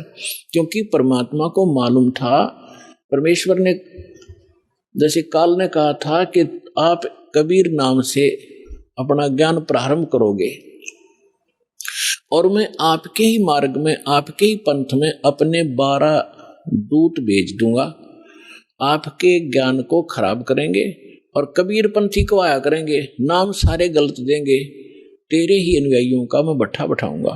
तब परमात्मा ने कहा था ठीक है, तो अपना काम करिए, मैं अपना करूंगा। फिर परमात्मा ने कबीर सागर के अंदर कबीर बानी एक चैप्टर है, उसके पृष्ठ नंबर 134, 35, 36 और 37 पे यह स्पष्ट किया है कि गरीबदास जी का 12वां पंथ होगा। संवत उसमें गलती से संवत 1775 लिखा है, वहां 74 होना चाहिए, मिसप्रिंट है। कि उसमें जो आएगा भक्त संत, जो उसका मुखिया होगा, उसके माध्यम से मैं अपनी महिमा की वाणी को पुनः प्रकट कराऊंगा। लेकिन उस गरीबदास पंथ वाले भी उससे परिचित नहीं होंगे, असंग जन्म तक वो मेरे इस ज्ञान को समझ नहीं सकेंगे। फिर परमात्मा ने कहा था कि जब जैसे काल ने कहा था 12 पंथ करूं मैं साजा और नाम तुम्हारा ले करूं आवाजा, 12 पंथ चालू करूंगा तेरे नाम तय, परमेश्वर से कहा था। और 12 पंथ नाम जो ले ही सो मेरे मुख में आन समोई, और अनेक पंथ चलाऊं उनसे न्यारे ये राधा स्वामी धन धन सतगुरु जय गुरुदेव और ये ठाकुर जी डनोद वाला ताराचंद, ये और अनेक पंथों में से हैं। और अनेक पंथ चलाऊं या विद जीवों को भरमाऊं, जोग जीत जाओ संसारा जीव न माने कहा तुम्हारा। तो इसलिए परमेश्वर ने कहा था कि चौथा युग जब कलयुग आई तब हम अपना अंश पठाई और काल फंद छूटे नरलोई सकल सृष्टि परवाने खोई। ये तो उन्होंने बता दिया कि 12वें पंथ में मेरी महिमा की वाणी प्रकट होगी। उसके बाद फिर उस गरीब 12वें पंथ में हम ही चलावें और सब पंथ मिटा के एक पंथ चलावें। तो उस परमात्मा ना ये दास भेज दिया पुण्यात्माओं, गरीबदास पंथ में ही दास का से ही निकास हुआ है। फिर क्या बताया है कि कलयुग बीते 5500 पाचा, तब ये मेरा वचन होगा साचा। कलयुग बीत जावे जब एता, और सब जीव परम पुरुष पद चेता। 5505 जब वर्ष बीत जाएंगे उस समय ये मेरी बात सत्य होगी कि मैं 12वें पंथ में स्वयं आऊंगा, सब पंथों को मिटाकर एक पंथ चलाऊंगा। अपने आत्मा थोड़े से दिन की बात है, बुद्धिमान समाज है, अभी तक उनके पास ये ज्ञान पहुंचा नहीं है और पहुंचने लग रहा है। परमात्मा तो दयालु है, घर घर टीवी लगा दिए, मोबाइल बना दिए, इनमें चिप डलवा लो, सीडी बैठ कर देख लो, पुस्तक पढ़ लो, टीवी देख, कहीं ना कहीं कोई ना कोई तो मार्ग से अपने बच्चों तक ये पहुंचा कर छोड़ेंगे। और जब उनको ये समझ में आएंगे,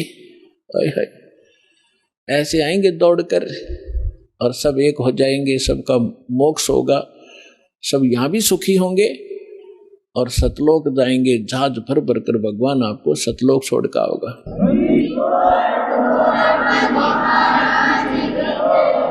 तो यहाँ प्रसंग जो चल रहा था, यहाँ जो प्रसंग चल रहा है कि गरीबदास जी जो हैं, इनका विशेष योगदान, इसलिए इनकी थोड़ी सी हिस्ट्री सुनाऊंगा ताकि आपको परमात्मा पहचानने में आसानी होगी।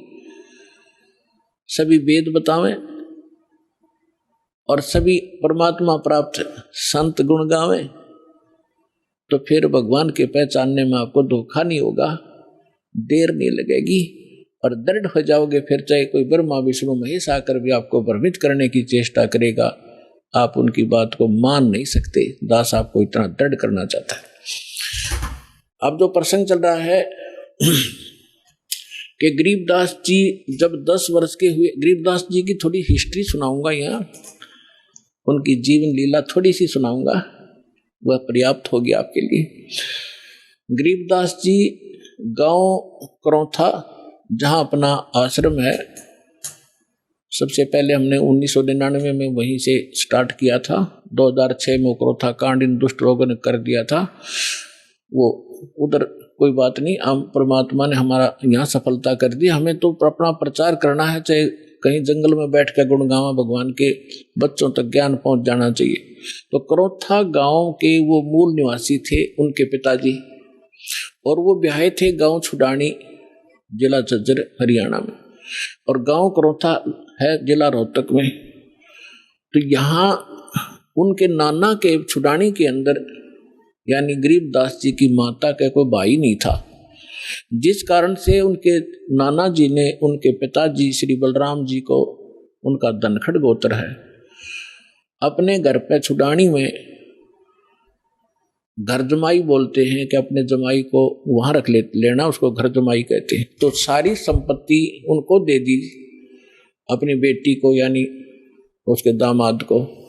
उनके लगभग 2500 बीघा, जैसे राजस्थान में बीघा होता है, तो 2500 बीघा, पहले बीघा ही था यहाँ पर भी, ये बाद में जो बनी है यहाँ पर एकड़, तो 2500 बीघा जमीन था। इतना बड़ा किसान थे। आज के 1400 के करीब, पौने 1400 के करीब एकड़ जमीन बनती है उन 2500 बीघा की।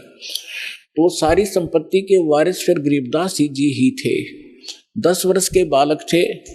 उनके पिताजी यानी नाना जी तभी तक वहाँ साथी थे, तो उनके वहाँ लगभग 150 गौवें थी। चरागा, क्योंकि अपने खेत बहुत बड़े थे, गौवें रखते थे।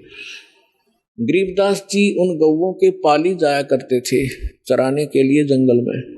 उनके साथ में अन्य गांवों के कुछ उनके किसान के यहाँ जो किराए पर पाली होते थे, और कुछ अन्य गांव वाले भी अपनी गौवों को उनके खेतों में चराने के लिए साथ चले जाते थे। संवत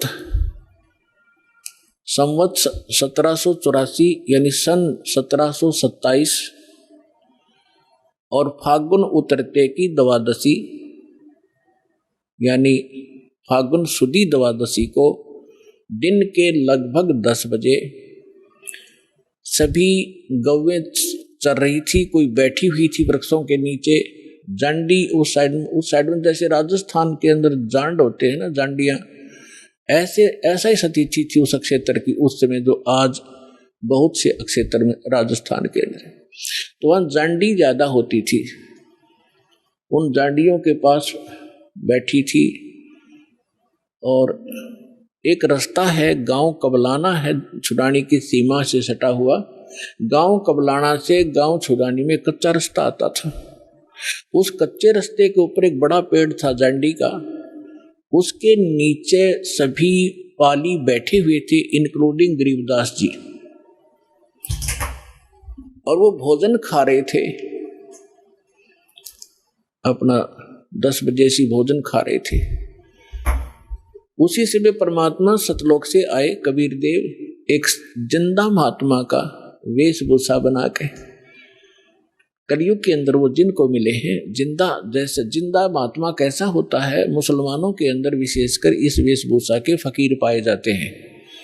सिर पर काला टोप होता है, ऊंचे से चुंडे का मुंह ऐसे खड़ा सा, और एक ही ओवरकोट होता है काले कपड़ों का, काले कलर का ओवरकोट टाइप एक वस्त्र पहनते हैं, और एक अंडरवियर कच्छा घुटनों तक का। ऐसी वेशभूषा वाले को जिद्दा महात्मा कहते हैं। दाढ़ी केस बड़े हुए होते हैं उसके।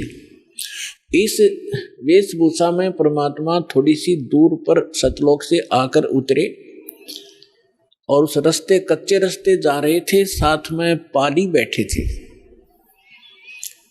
गरीबदास जी भी बैठे थे। उन पालियों में बड़े भी थे, कोई 40 वर्ष का, कोई 30 वर्ष का, कोई 10-15 वर्ष का, कोई 50 वर्ष के वृद्ध भी थे, प्रौढ़ भी थे। तो उस समय एक विशेषता थी, रास्ते चलते थे, साधु संत का तो आदर था ही था, आम व्यक्ति को भी विशेष रिगार्ड दिया करते थे और प्रार्थना करते थे, आओ जी भोजन पालो, दूर से चलकर आए हो, पैदल चल रहे, आओ महाराज बैठो भोजन पाओ। खड़ा हो गया एक आध भक्त और हाथ जोड़ दिए।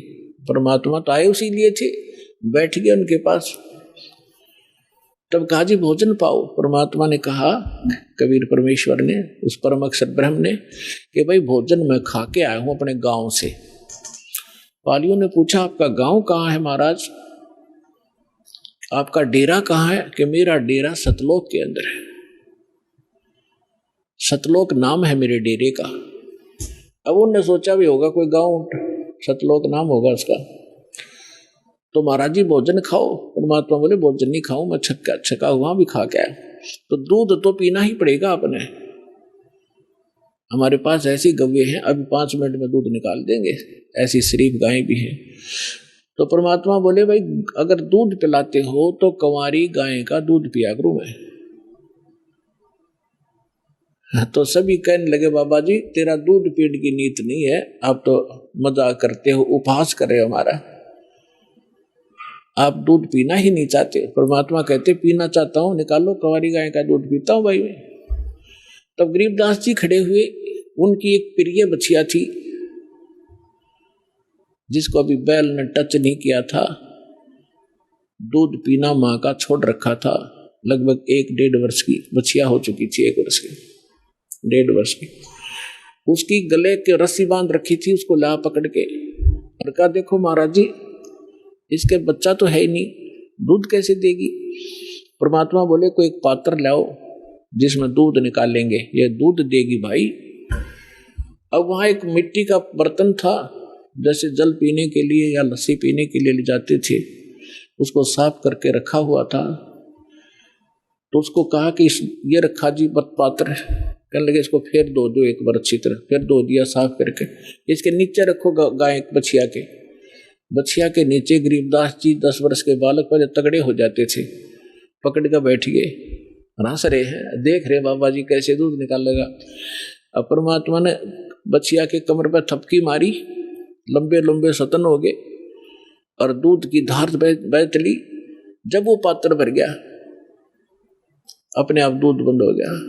गरीबदास जी हैरान कि बाबा जी बड़ा शक्ति वाला है। अगले महाराज जी फिर पी लो, आपने निकाला कुछ दूध, परमात्मा ने पिया। फिर उन पाली उपस्थित थे, बड़े छोटे जितने भी थे, उनसे कहा कि ले बेटा बच्चों पी लो, ये दूध यहाँ का नहीं है, मेरे डेरे से आया सतलोक से, अमृत है, ये पी लो। वो पाली जो बड़े वाले थे, समझदार माने थे अपने आप ने, वो कहने लगे हम ना पीवा जादू जंत्र का दूध, और कंवारी गाय का पाप लग गया हमारा। अर्थ ने झूठा कर दिया कि मेरा तो कौन सी जाति का है। वो तो उठ कर चले गए।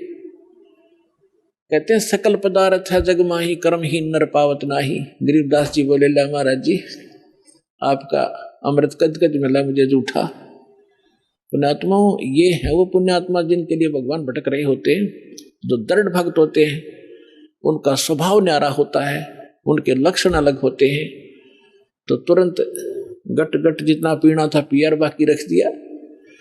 तो परमात्मा ने उनको ज्ञान समझाया, सारी कहानी सुनाई।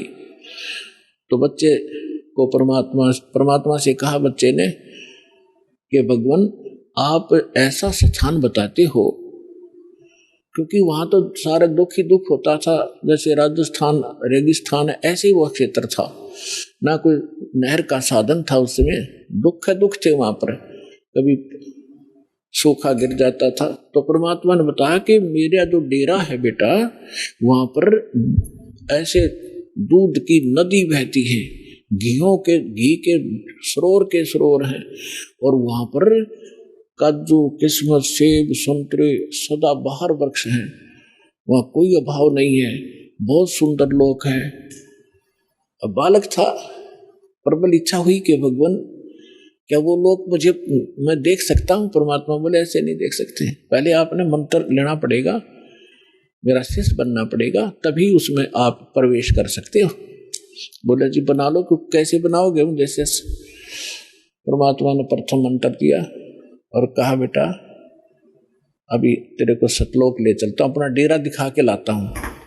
उस आत्मा को निकाला, ऊपर ले गए, ब्रह्मा विष्णु महेश के लोक दिखाए, धर्मराज का लोक दिखाया जहाँ बैठकर वो सबका न्याय करता है। 21 ब्रह्मांड काल के दिखाए, काल की वो तपस्या दिखाई जहाँ 1 लाख मानव शरीरधारी प्राणियों को ये यहाँ का भगवान भून कर खाता है, जिसके लिए आपको यहाँ पाले बैठा है, रोके बैठा है, बका रखा, आपको मूर्ख बना रखा है। और उस काल के सिर पे पैर रख के परमात्मा उसको ऊपर लेकर गए। सरपुरुष अक्षर पुरुष का लोक दिखाया, उस पर ब्रह्म का 21 ब्रह्मांड दिखाए, फिर ऊपर अपने सतलोक 12वां द्वार पार करके सतलोक में पहुंचे, गरीबदास जी को देखे। अब वहां क्या लीला की दाता ने, वहां परमात्मा अन्य रूप में, उसी शकल में एक अन्य रूप सिंहासन पर विराजमान है, सिर पर मुकुट है जैसे राजा पहनते हैं, बहुत ही सुंदर मुकुट सफेद कलर का, ऊपर एक छत्र है बहुत सुंदर सफेद कलर का, बहुत सुंदर सिंहासन जिसमें हीरे मोती और लाल लगे हुए हैं, सफेद ही कलर के, वो बैठा है भगवान परमात्मा। सतलोक में बैठे भगवान के एक रोमकूप में करोड़ सूर्य करोड़ चंद्रमा मिला दे इतना प्रकाश है, तो उसको चरम दृष्टि नहीं देख सकती, आत्मा की आंखें ही उसको देख सकती हैं। तो गरीबदास जी ने देखा भगवान तो ये है मालूगियो बैठा तख्त पे, और बहुत बड़ा गुम्बद है उसका, जैसे मंदिर नुमा एक बहुत बड़ा गुम्बद है, उसके सेंटर में भगवान विराजमान है। अब नीचे से जो जिंदा महात्मा के रूप में परमेश्वर कबीर जी गए थे उनके साथ, वो वहां जाकर चंवर उठा के और सिंहासन पर बैठे भगवान पर चंवर करने लगे। गरीबदास जी ने सोचा कि भगवान तो ये बाबा जी इसका कोई नौकर सेवादार, कोई इनका चेला चला होगा, इतना सोच ही रहा था, तभी वो तेजो में शरीर वाले भगवान खड़े हुए, सिंहासन छोड़ दिया और करबद्ध होकर कहा भगवान ग्रहण करो अपना सिंहासन, आपकी अब्सेंस के में आप मुझे यहाँ बैठा कर गए थे। कबीर साहब उस पर विराजमान हुए और वो तेजो में शरीर उठाकर चंवर करने लगा, जैसे भगवान बच्चे करते हैं, शिष्य करते हैं गुरु जी पे, ऐसे। गरीबदास जी ने सोचा रे ये भगवान और चंवर करे इस पे बाबा जी पे। इतने में क्या हुआ कि वो तेजो में शरीर नीचे से गए जिंदा महात्मा के शरीर में समा गया और चंवर अपने आप घूम रहा ऊपर। इस लीला को देखने के बाद परमात्मा ने सारी कथा सुनाई, भाई मैं भगवान हूँ। गरीबदास मैं काशी में रहा 120 वर्ष, मेरा धाणक कबीर नाम था, मैं धाणक रूप में रहा करता था, जुलाहा का काम करता था। सारी सृष्टि को मैंने ज्ञान देने की चेष्टा की, लेकिन उन नकली लोगों ने अपनी चलने नहीं दी और सभी बच्चे अशिक्षित हैं। गरीबदास जी ने कहा कि भगवान मुझे यही रख लो, मैं नहीं जाऊं उस गंदे लोक में। परमात्मा ने कहा बेटा जाना पड़ेगा, तेरे भाई बहन हैं, उनको कौन बताएगा मेरी महिमा, मेरा गवाह कौन बनेगा, तो गवाह बन, मैं तेरे साथ रहूंगा, कोई आपत्ति बेटा तेरे प्राण नहीं दूंगा, तू मंत्र करता रहे। इस बात को सुनकर, यानी इस प्रोसेस में, इस सारे घटना चक्कर में काफी समय बीत गया। उधर से जो पाली थे उन्होंने, वो तो छोड़कर चले गए थे उसको, काफी दूर चले गए। 2-3-4 घंटों के बाद, 5 घंटे के बाद उन्होंने देखा, उनको तब तक ध्यान नहीं आने दिया परमात्मा ने। उन्होंने कहा वो लड़की का लड़का कहाँ है, उसको उसका नंबर आ गया गाय घेरण का। पाली क्या करते थे, अपना समय टर्न लगाते थे कि 2 घंटे तू पशुओं के साथ खड़ा होगा, हम लेटेंगे वृक्ष के नीचे। तो उसका जब नंबर आया उसको खोजा, कह रहा वो कहाँ गया। उन्होंने कहा तो बाबा जी के पास बैठा रह गया था, ला उसको उठा बुला के। 2 जने बुलाने गए, वो शरीर ऐसे बैठा है आराम से, और वो आवाज लगा रहे हैं, अरे गरीबदास नाम था महापुरुष का, गांवों में नाम बिगाड़ दिया करें, गरीबू कहा करते, गरीबू। कहने लगे ओ गरीबू आजा, तेरा नंबर आ गया, गाय घेर ले। निकट से आके कहने लगे ओ भगत जी खड़ा हो ले। उन्हें सोचा समाधि लाए बैठा है, और वो बैठा शरीर टिका था उसका, पकड़ के हिलाया, कहते गए भगत जी खड़ा हो। वो गिर गए तो आंखें खुली हुई, सांस नहीं, वो तक एकदम अक्का बक्का रह गए। आवाज लगाई दूसरे साथियों को कि गरीबू मर गया, भागो। उन्होंने कहा जाओ गांव में बताओ, सारी कथा सुनाना कि एक बाबा जी ने जंतर मंत्र का दूध पिला दिया जिससे मर गया हो। अब गांव में भागे गए। माता पिता का इकलौता पुत्र, वो भी 12 वर्ष शादी के बाद हुआ था, विवाह के उपरांत, और उसकी मृत्यु सुनकर दोनों अचेत हो गए, बेहोश हो गए, चक्कर खा के गिर गए।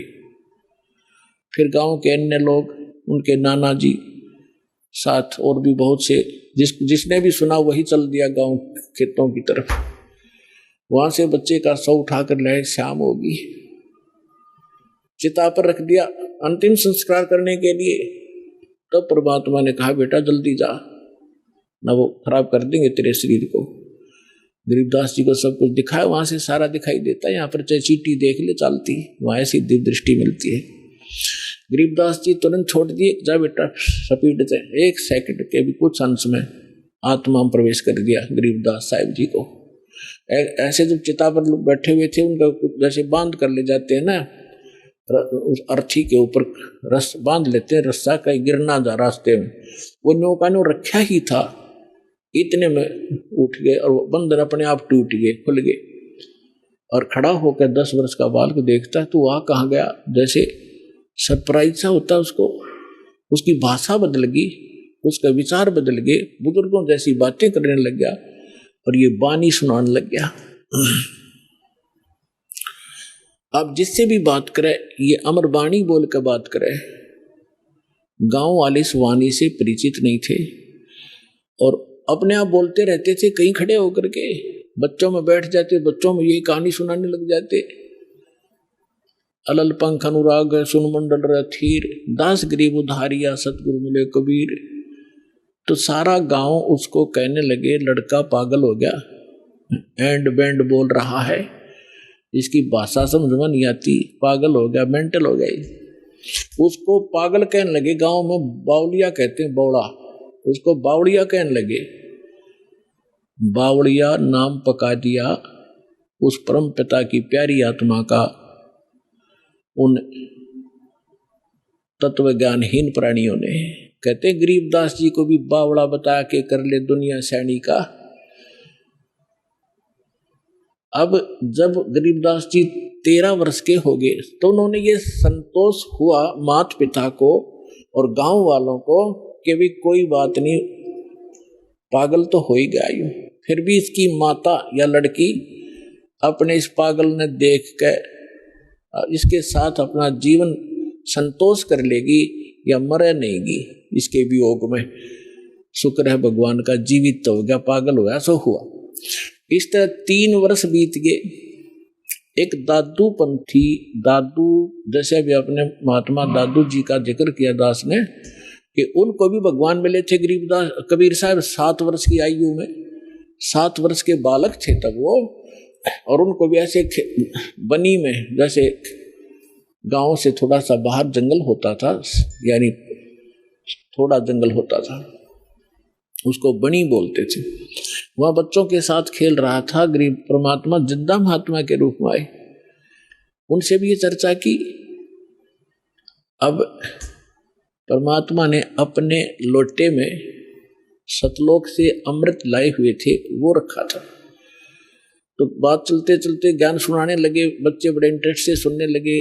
दादू जी ने कहा, भगवान वो लोक कैसा है आपका, क्या हम देख सकते हैं? कहा बेटा देख सकते हो, लेकिन दीक्षा लेनी पड़ेगी, पहले दे दो मुझे दीक्षा।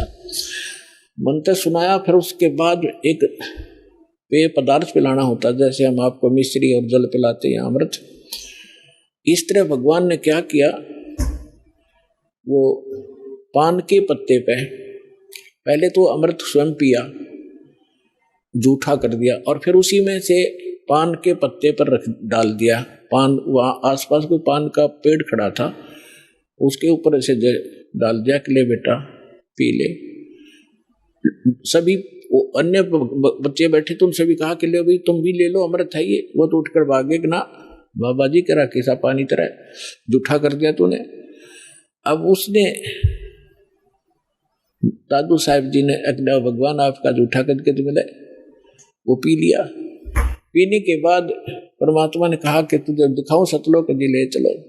3 दिन और 3 रात दादू जी का शरीर अचेत रहा, श्वास खत्म नहीं हुई, लेकिन कोमा में, आजकल कोमा में कह देते हैं उसको, और आत्मा को ले गए परमात्मा ऊपर। जैसे गरीबदास जी के साथ लीला की थी ऐसे ही की, और 3 दिन तक रिश्तेदार इकट्ठे हो गए। ना लड़का मर रहा है ना जी रहा है, हाहाकार मची है। गांव के आसपास के लोग जानकार इकट्ठे हो गए। तीसरे दिन होश में आ गया, खड़ा होकर कहने लगा, ओहो कहाँ गए वो भगवान, परमात्मा कहाँ है, पागल से हो गए, न घूमा इधर उधर। तो कबीर साहब कहते हैं, राम वियोगी ना जीवे और जीवत बौड़ा हो। राम से बिछड़ भगवान के सुख न देखने के बाद आदमी या तो जीवा नहीं, जीवेगा तो पागल हो जाएगा। तो वो दशा उस महापुरुष की हुई। तो दादू साहब जी बड़े होते गए, जो जो तब उन्होंने उस अमृतवाणी बोली, वह उनके चेलों ने लिखी गरीब दादू साहब जी के ने, और दादू जी के ग्रंथ में ये विद्यमान है वाणी। अब दादू जी क्या बताते हैं, थोड़ी सी महिमा परमात्मा की दादू जी के शब्दों से सुनाते हैं। पुणात्माओं, परमात्मा की, परमात्मा शब्द कहने से पाप कटने लग जाते हैं जीव के, लेकिन जो परमात्मा है उसको उद्देश्य बनाकर उसको परमात्मा कहा जाए।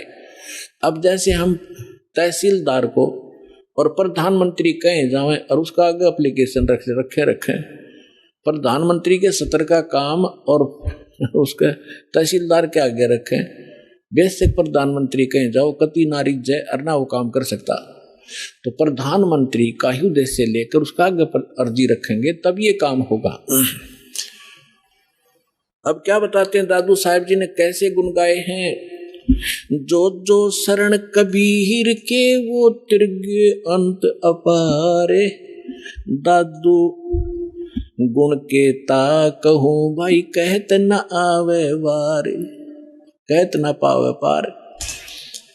कबीर करता आप है दूजा ना कोई, दादू पूर्ण जगत को भक्ति दृढ़ावत सोए। ठिका पूरा होए जब सब कोई तजे शरीर, दादू काल पकड़े नहीं जपे जो नाम कबीर। आदमी की आयु घटे तब जम घेरे आए, स्मरण किया कबीर का दादू दिया बचाए। मेट दिए अपराध सब आए मिले छन माही, दादू संग ले गए कबीर चरण की छाई। सेवक देव निज चरण का दादू अपना जान, भृंगी सत कबीर ने कीन्या आप समाने। दादू अंतर्गत सदा छन छन सुमरण ध्याने, वारू नाम कबीर पर पल पल मेरे प्राणे। सुन सुन साख कबीर की यूं काल नवावे माथे, धन धन तीनों लोक में दादू जोड़े हाथ। केरी नाम कबीर का विखम काल गजराज, दादू भजन प्रताप से ये भाग्य सुनत आवाज। पल एक नाम कबीर का दादू मन चितलाए, अस्थि के असवार को ये स्वान काल ना खाए। सुमरत नाम कबीर का कटे काल की पीरे, दादू दिन दिन ऊंचा होवे फिर परमानंद सुख सीरे।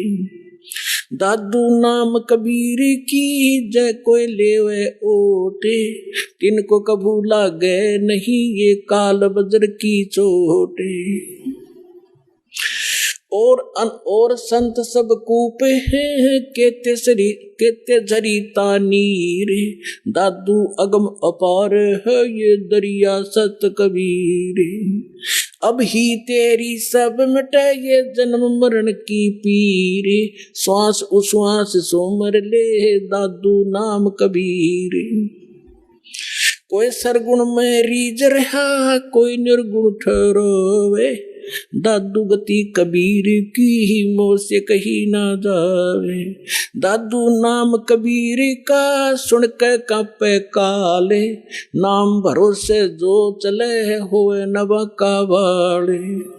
जिन मोह को निज नाम दिया सोए सतगुर हमारे, दादू दूसरा कोई नहीं ये कबीर सिरजनहारे। अब क्या बताया दादू जी ने,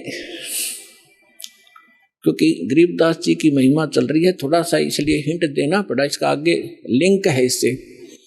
दादू साहब जी क्या कहते हैं कि सुन सुन साख कबीर की, साख माने महिमा, परमात्मा की सामर्थ्य है। सुन सुनने से जैसे परमात्मा की महिमा जहां चलती है तो काल भी माथा रगड़े क्यों, तो समर्थ है। यो काल यहाँ का भगवान जो है, जो भगवान की महिमा कहीं होती है, सच्चाई उसकी सत्य महिमा सुनाई जाती है, तो काल भी नाक रगड़े मत्था टेकता है कि हाँ भगवान तो समर्थ ही है, वो कबीर तो पूर्ण परमात्मा है। तो सुन सुन साख कबीर की, काल नेवावे माथ झुकावे माथा, और धन हो तीनों लोक में दादू जोड़े हाथ। फिर देखो कैसी तुलना की है, केरी नाम कबीर का और विखम काल गजराज, दादू भजन प्रताप से यू भाग्य सुनत आवाज। अब 21 ब्रह्मांड का स्वामी है, श्रीमद् भगवद गीता अध्याय नंबर 15 के श्लोक नंबर 18 में गीता ज्ञानदाता ये ब्रह्म है, काल है। ये खुद कहता है कि मेरे अंतर्गत जितने भी प्राणी हैं उनसे मैं उत्तम हूं, श्रेष्ठ हूं, उनसे तगड़ा हूं मैं, इसलिए मैं लोक वेद के आधार से पुरुषोत्तम प्रसिद्ध हो रहा हूं मैं, क्योंकि जितने भी इसके अंतर्गत प्राणी हैं काल के, ये इन तगड़ा है। ये 1000 कला का ब्रह्मा विष्णु महेश, ये विष्णु जी 16 कला के, और ये 4 भुजा का, वो 1000 भुजा का, यानी इनमें यहाँ के प्राणियों में ब्रह्मा विष्णु महेश हमसे सबसे तगड़े शक्तिशाली है, इनसे भी वो कई गुना शक्तिशाली है। तो ये कोई छोटी शक्ति नहीं है, कहने का भाव ये है। तो यहाँ दादू जी कहना चाहते हैं कि केरी नाम कबीर का, केरी मन बब्बर शेर, और बब्बर शेर कहीं धाड़ मारता हो और हाथी आसपास घूम रहा हो, हाथी इतना भयभीत हो जाता है, लीद कर देता, वो टट्टी कर देता, एकदम इतना डर जाता है, भागने की सोचा कि इधर से जान बचा मेरी। तो यहाँ कहने का भाव यह है कि हाथी कोई छोटा प्राणी नहीं है, आम प्राणियों से तगड़ा है, लेकिन उस बब्बर शेर के सामने वो भी फेल है, उससे उसके सामने उसकी कोई अस्तित्व नहीं है। दादू साहब जी ये बताना चाहते हैं कि केरी नाम कबीर है, परमात्मा का जो सत्य मंत्र है, और कबीर साहब को ऐसा समझो जैसे बब्बर शेर हो, और ये काल भी छोटा नहीं है, विषम काल गजराज। गजराज माने हाथियों का राजा, हाथियों में भी तगड़ा हाथी समझ लो। लेकिन दादू भजन प्रताप से ये भाग्य सुनत आवाज, नाम का सिमरन सतनाम जो आपको दिया जाएगा ये राम का नाम है। राम राम कोई मंत्र नहीं है, राम का नाम यानी जिससे वो राम प्राप्त हो वो नाम, वो 2 अक्षर का है। सतनाम जिसमें को मंत्र है, एक आपको गुप्त है वो तत्शब्द वो दिया जाता है। आगे क्या बताते हैं, पल एक नाम कबीर का, जो परमेश्वर कबीर जी ने जो सत साधना बताई है, वो एक पल भी अगर जिसने सत साधना से भक्ति कर रखी हो, पल एक नाम कबीर का दादू मन चितलावे, अस्थि के असवार को स्वान काल नहीं खावे। अब देखो इन महापुरुषों की वाणी को समझना किसी बालक के बस की बात नहीं है। ये महापुरुष पाके पढ़े, दादू पंथी, कबीर पंथी, गरीबदास पंथी, किसी ने कख नहीं पता इनकी वाणी का, ये समझ नहीं सके इनको। अब यहाँ कैसी पहले तो तुलना की कि परमात्मा को तो केरी बब्बर शेर समझो, और हाथी भी कोई छोटा नहीं है, लेकिन उसके सामने हाथी की कोई अस्तित्व नहीं है बब्बर शेर के सामने। तो हमारे समर्थ भगवान इतने शक्तिशाली हैं इस काल की तुलना। अब आगे क्या बताते हैं कि आप जिन्होंने कबीर परमात्मा की शरण ले ली, आप बैठ गए हाथी पे, और काल को कह रहे हैं, काल को समझ लो डॉग कुत्ता। हाथी पर बैठे व्यक्ति को वो स्वान हानि नहीं कर सकता किसी भी कीमत पे। अगर हाथी पर बैठे रहे, रात पर नीचे गिर गए, फिर तो पिंडी पाड़ेगा वो। अगर परमात्मा की शरण छोड़ दी तो काल तो खाएगा ही खाएगा। वो तो उसका तैयार बैठा हो, तो जैसे हाथी के ऊपर स्वान इंसान बैठा हो और कुत्ते भौंकते रहते हैं, क्योंकि ये बताना चाहते हैं दादू साहब जी कि आप भगवान की शरण में आने के बाद इस काल की रीत से, पहुंच से इतने बाहर हो जाते हो जैसे काल ने समझ लियो फिर कुत्ता, आप बैठ गए हाथी पे, ये तुम्हें किसी भी प्रकार से हानि नहीं कर सकता, निकट भी नहीं आ सकता। इतना आप इतने सुरक्षित हो गए इस कबीर भगवान की शरण। तो यहाँ क्या बताते हैं, पल एक नाम कबीर का दादू मन चितलावे, अस्थि के असवार को स्वान काल नहीं खावे। स्वान माने कुत्ता, अस्थि माने हाथी पर बैठे व्यक्ति को जैसे कुत्ता हानि नहीं कर सकता, कबीर परमेश्वर की शरण में आने के बाद आपको ये काल कोई दुख नहीं दे सकता। सुमरत नाम कबीर का कटे काल की पीरे, दादू दिन दिन ऊंचा हो फिर परमानंद सुखसीर।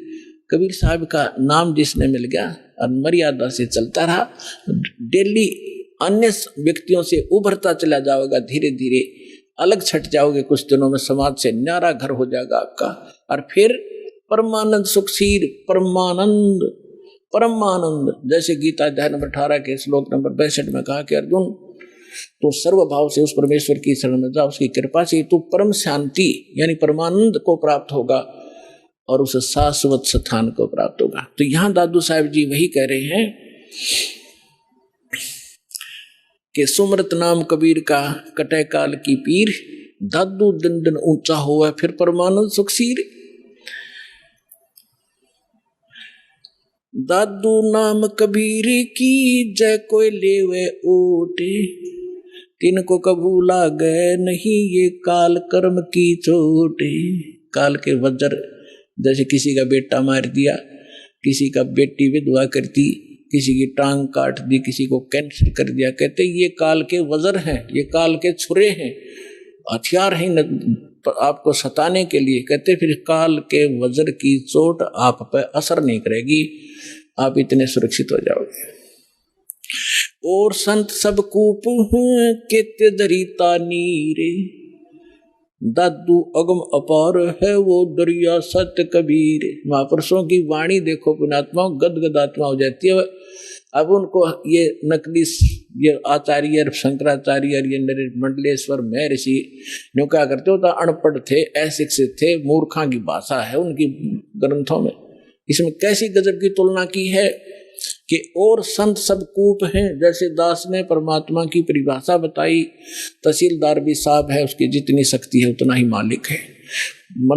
डिप्टी कमिश्नर भी साहब है, मंत्री, प्रधानमंत्री, मुख्यमंत्री, सारे साहब।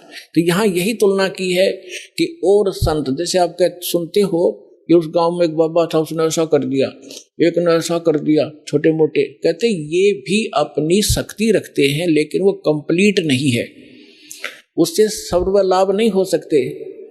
आपका तहसीलदार से मित्रता है तो एक रजिस्ट्री करा सकते हो, साल 6 महीने 2 वर्ष 10 वर्ष 50 वर्ष में एक का काम करा पाओगे, उससे बाकी और समर्थ की शरण हो जा तो कितना सारे काम होते चले जाएंगे आपके। इस प्रकार क्या बताते हैं, और संत सब कूप हैं। और संत भी तुम बताते हो कि उसने जैसे कोई विष्णु का पुजारी है और उसने विष्णु की भक्ति करके कुछ शक्ति संग्रह कर लिया तो उसमें से बांट सकता है, वो थोड़ा बहुत राह देतेगा, लेकिन दोनों नरक में लास्ट में चेला भी गुरु भी। तो यहाँ कहते हैं और संत सब कूप है। और उस महात्माओं को समझो, वो तो एक कुआं है, कुआं केवल पीने का काम ही कर सकता है, सिंचाई में नहीं कामयाब हो सकता। क्या हो गया कि दो थोड़ा बहुत भी गाज कभी सारा दिन में सींच दिया तो सफिशिएंट नहीं है। और कहते जरीता नीर, यानी कोई झरने से बह रहा थोड़ा मोटा नाला है, वो भी कंप्लीट राहत नहीं दे सकता उस क्षेत्र को। अब यहां बताना चाहते हैं दादू साहब जी कि दादू अगम अपार है वो दरिया सत कबीर। दरिया है नदी जिसके अंदर पानी का कोई था ही नहीं, उसमें कुएं भी बना लो, नाले भी निकाल लो, नहर भी निकाल लो, नहा भी लो, धो भी लो, सिंचाई भी कर लो, फिर भी फालतू पानी रहे। तो ऐसे समर्थता बताई है कबीर भगवान की, परमेश्वर की, आदरणीय दादू साहिब जी ने। और संत सब कूपे हैं केते झरी तानीर, दादू अगम अपार है वो दरिया सत्य कबीर। फिर क्या बताते हैं, अब ही तेरी सब मिटाए जन्म मरण की पीर, श्वास उश्वास सुमर ले दादू नाम कबीर। ये कबीर नहीं सुमरना, वो सतनाम है जो आपको दिया जाता है, फिर सार नाम दिया जाएगा। इसका श्वास उस जो कबीर जी का जो मंत्र है वो सिमरण करना है। श्वास उश्वास से सुमर ले दादू नाम कबीर। दादू नाम कबीर का सुन के कापे काले, नाम भरोसे नर चले हुए नवा का बाड़। कबीर साहब का जो मंत्र है इसका सिमरण करते रहना तो काल आपका कुछ नहीं बिगाड़ पाएगा। जिन मोह को निज नाम दिया सोए सतगुरु हमारे, दादू दूसरा कोई नहीं ये कबीर सिरजनहार। तो अब जो दास साहब को गरीबदास साहिब जी की कथा सुनाना चाहता था, अब जैसे गरीबदास जी की कथा सुना रहा है, इसको आगे बढ़ाते हैं। इसको जैसे नानक साहिब जी को परमात्मा मिले थे जिंदा महात्मा के रूप में, सचखंड से आए थे। नानक साहिब जी सुल्तानपुर नाम का एक नगर है, शहर है, उसमें एक राजा था, नवाब था, उसके यहाँ नौकरी करते थे खजाने में। और वो प्रतिदिन नदी में स्नान करने जाया करते थे। एक साथ में नदी बहती थी, बेई नदी बोलते, बेई, उसमें स्नान करने जाया करते थे। वहां परमात्मा आए थे जिंदा महात्मा के रूप में। उनको बहुत सी ज्ञान चर्चा गोष्ठी हुई। पहले नानक जी ने अपना ज्ञान बताया, फिर परमात्मा ने बताया। नानक साहब जी ने कहा भी मैं आंखों देखूं तब बाबा जी तेरी गल मानूं। परमात्मा बोले ठीक है। अब तो परमात्मा नानक साहब जी ने कहा कि मैं इस दरिया में छुपूंगा, मुझे खोजना। परमात्मा ने डुबकी लगाई, गेले परमात्मा लगा दी। उनको उनके शरीर को अंतर्ध्यान करके अप स्ट्रीम में ले गए जिधर से जल आ रहा था। वह उपस्थित लोगों ने देखा कि नानक जी मर गए, डूब गए, डुबकी लगाई थी, बाहर नहीं आए। और वो शरीर रख दिया अपसटरी में, जिधर से जला रहा था उधर कोई भी ध्यान नहीं जा किसी का। 2-3 किलोमीटर जाकर शरीर सुरक्षित रखा एक स्थान पर, आत्मा को सचखंड ले गए। फिर सारा कुछ बताया कि मैं काशी में रहता हूँ बच्चा, वहां आ जाना, सतनाम दूंगा तेरे को। तो नानक जी तीसरे दिन वापस आए थे, दरिया के किनारे घूमते नजर आए। फिर पहली उदासी उन्होंने बनारस की थी कि खोजूं तो जाकर देखूं वहां भगवान अर्धानक रूप में कैसे हो सकता है, कुछ जच्चे कुछ ना जच्चे। जब सामने जाकर देखा वो है जो सकल जिंदा महात्मा वाली यो बैठा भगवान दानक रूप में, दुलाए रूप में, हाई सूरत लोग की वेश, ए ठगवाड़ा ठगी देश खरा सियाणा बहुता बारी, धानक रूप रहा करता। अब हम गरीबदास जी की कथा सुनाते हैं। तो क्या हुआ, 3 वर्ष के बाद बच्चे को कोई कहे इसका सब झाड़े फूक लो आए, पता नहीं कहाँ कहाँ ले गए, वैद्यों को दिखाया, सब ने कोई भूत प्रेत का साया बताया, सब फेल हो लिया। आखिर में थक लिए, 3 साल में कुछ असर नहीं हुआ। एक दिन कोई दादू पंथी, एक गोपाल दास नाम का लाला जी था, और वो घर त्याग कर सन्यासी हो गया था, बाल बच्चों को अपना जिम्मेदारी सौंप के, और लाल कपड़े पहने हुए थे। दादू पंथ से दीक्षित था। वो किसी भगत के यहाँ आया करता था, उसका चेला था छुडानी में। जब वो आया 2-3 वर्ष के बाद, ऐसे कई वर्ष में चक्कर लगाता था, तो उस भगत ने, उस गांव वाले ने कहा कि महाराज जी हमारे एक लड़की का लड़का ऐसे ऐसे एक संत ने तो कुंवारी गाय का दूध पियाया था, वो जंतर मंतर का, और उसके जंतर मंतर कर दिया तो मृत्यु को प्राप्त हो गया था। सुन ली भगवान ने, उसके सांस शेष थे, बच गया। अब वो पागल हो गया, और कहा जाता है कि संत की विद्या को संत ही काट सकता है। अगर आप कुछ दया करो तो बच्चे को बुलाऊं। दादू पंथी गोपाल दास जी ने कहा कि बुला, ये झाड़ फूक करना थोड़ी बहुत ये सीख लेते हैं रोटी खाने के लिए, जितने भी संत बने तो बुला, मैं अभी कर दूंगा ठीक। अब उसने जाकर के उस चौधरी साहब को कहा, उनके नाना जी को, शिवलाल नाम था उसका, शिवलाल, ये शिवलाल जी हमारे पास एक महात्मा आते हैं, बड़े पहुंचे हुए हैं, और वो कहते हैं बच्चे को दिखा दो, मैं ठीक कर दूंगा। 5-7 और बूढ़े बुजुर्ग उसके साथ, गरीबदास 13 वर्ष के बालक को लाकर खड़ा कर दिया। जब दादू पंथी उस गोपाल दास ने पूछा, बेटा कौन था वो, तेरा जीवन नाश कर दिया, तेरे को बर्बाद कर दिया? तो गरीबदास जी कहने लगे, उसने बर्बाद नहीं, मुझे आबाद कर दिया। अलल पंख अनुराग है सुन मंडल थीरे, दास गरीब उधार दिया मोय सतगुरु मिले कबीर। हम सुल्तानी नानक तारे, दादू को उपदेश दिया, जात जुलाहा भेद न पाया, वो काशी माहे कबीर हुआ।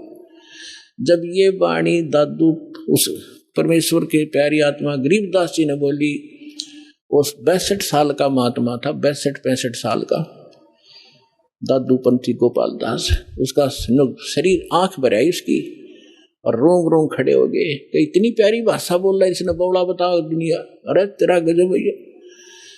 तब उस काफी आध घंटे तक गरीबदास जी वो वाणी बोलते रहे, जो भगवान से परिचित होकर के उन्होंने दैवी ख्याल विशाल सतगुरु अचल दिगंबर थी रहे दास, ये सारा कुछ बोला।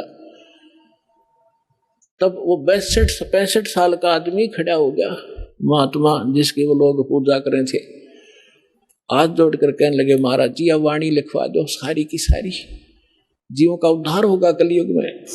परमात्मा तो गरीबदास जी यही चाहते थे कि किसी तरह लखनियां मिल रहा मैंने, लेकिन यू कल भाग जाएगा 2 दिन, 2 थोड़ी बहुत लिख मैंने तो बहुत कुछ लिखवाना है। उसको दर्द करने के लिए उठ चल पड़े गरीबदास जी, उससे बात नहीं की। फिर अब उन लोगों ने सोचा कि 65 साल का आदमी एक 13 साल के बालक का घात जोड़ बैठा। उन्होंने ये सोचा भाई इसमें तो बड़ी बला है, बाबा जी का भी चक्कर कटा दिया इसने, यानी कोई बड़ा भूत प्रेत है इस गरीबदास जी में। 65 साल का बाबा भी हाथ जोड़े खड़ा इसका, यू क्या कहे है इसको।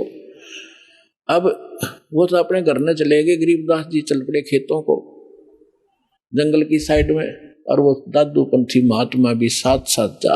अकित अमर वाणी गजब की वाणी है, क्योंकि परिचित था संतों की वाणी से, दादू से भी परिचित था कि उनको कोई संत मिले थे जिंदा महात्मा के रूप में। दादू पंथी ये नहीं मानते कि कबीर काशी वाला मिले थे और उसने खुल के लिख रखे अपने ग्रंथ में, तो सब की बुद्धि में पत्थर पड़े हुए। तीसरे दिन गरीबदास जी ने कहा कि बाबा जी बात सुन ले, जब सारा लिखा है, जितना मैं लिखवाऊं तो मैं लिखवाऊं, नहीं तो जा अपने घर।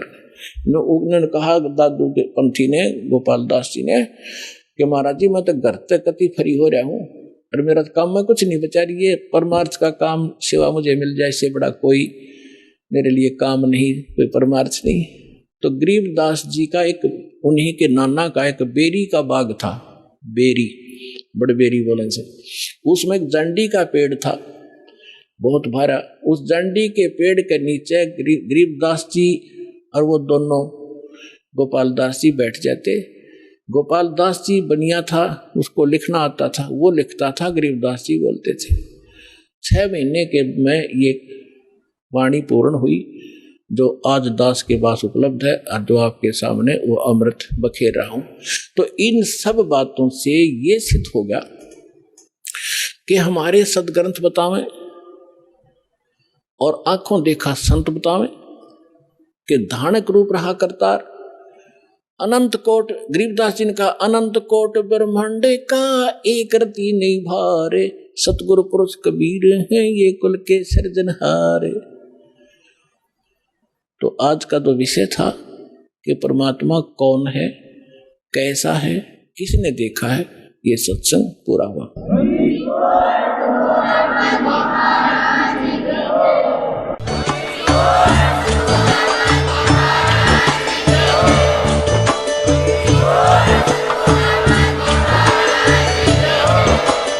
आप सुन रहे थे जगत गुरु तत्वदर्शी संत रामपाल जी महाराज जी के मंगल प्रवचन। अधिक जानकारी के लिए विजिट कीजिए हमारी वेबसाइट www.jagatgururampalji.org। संत रामपाल जी महाराज जी के शुभ आशीर्वाद से पूरे विश्व भर में 500 से भी ज्यादा नाम दीक्षा केंद्र हैं, जिन पर संत रामपाल जी महाराज जी द्वारा ऑनलाइन निशुल्क नाम दीक्षा दी जा रही है। अपने नजदीकी नाम दीक्षा केंद्र का पता करने के लिए संपर्क करें 8222880541।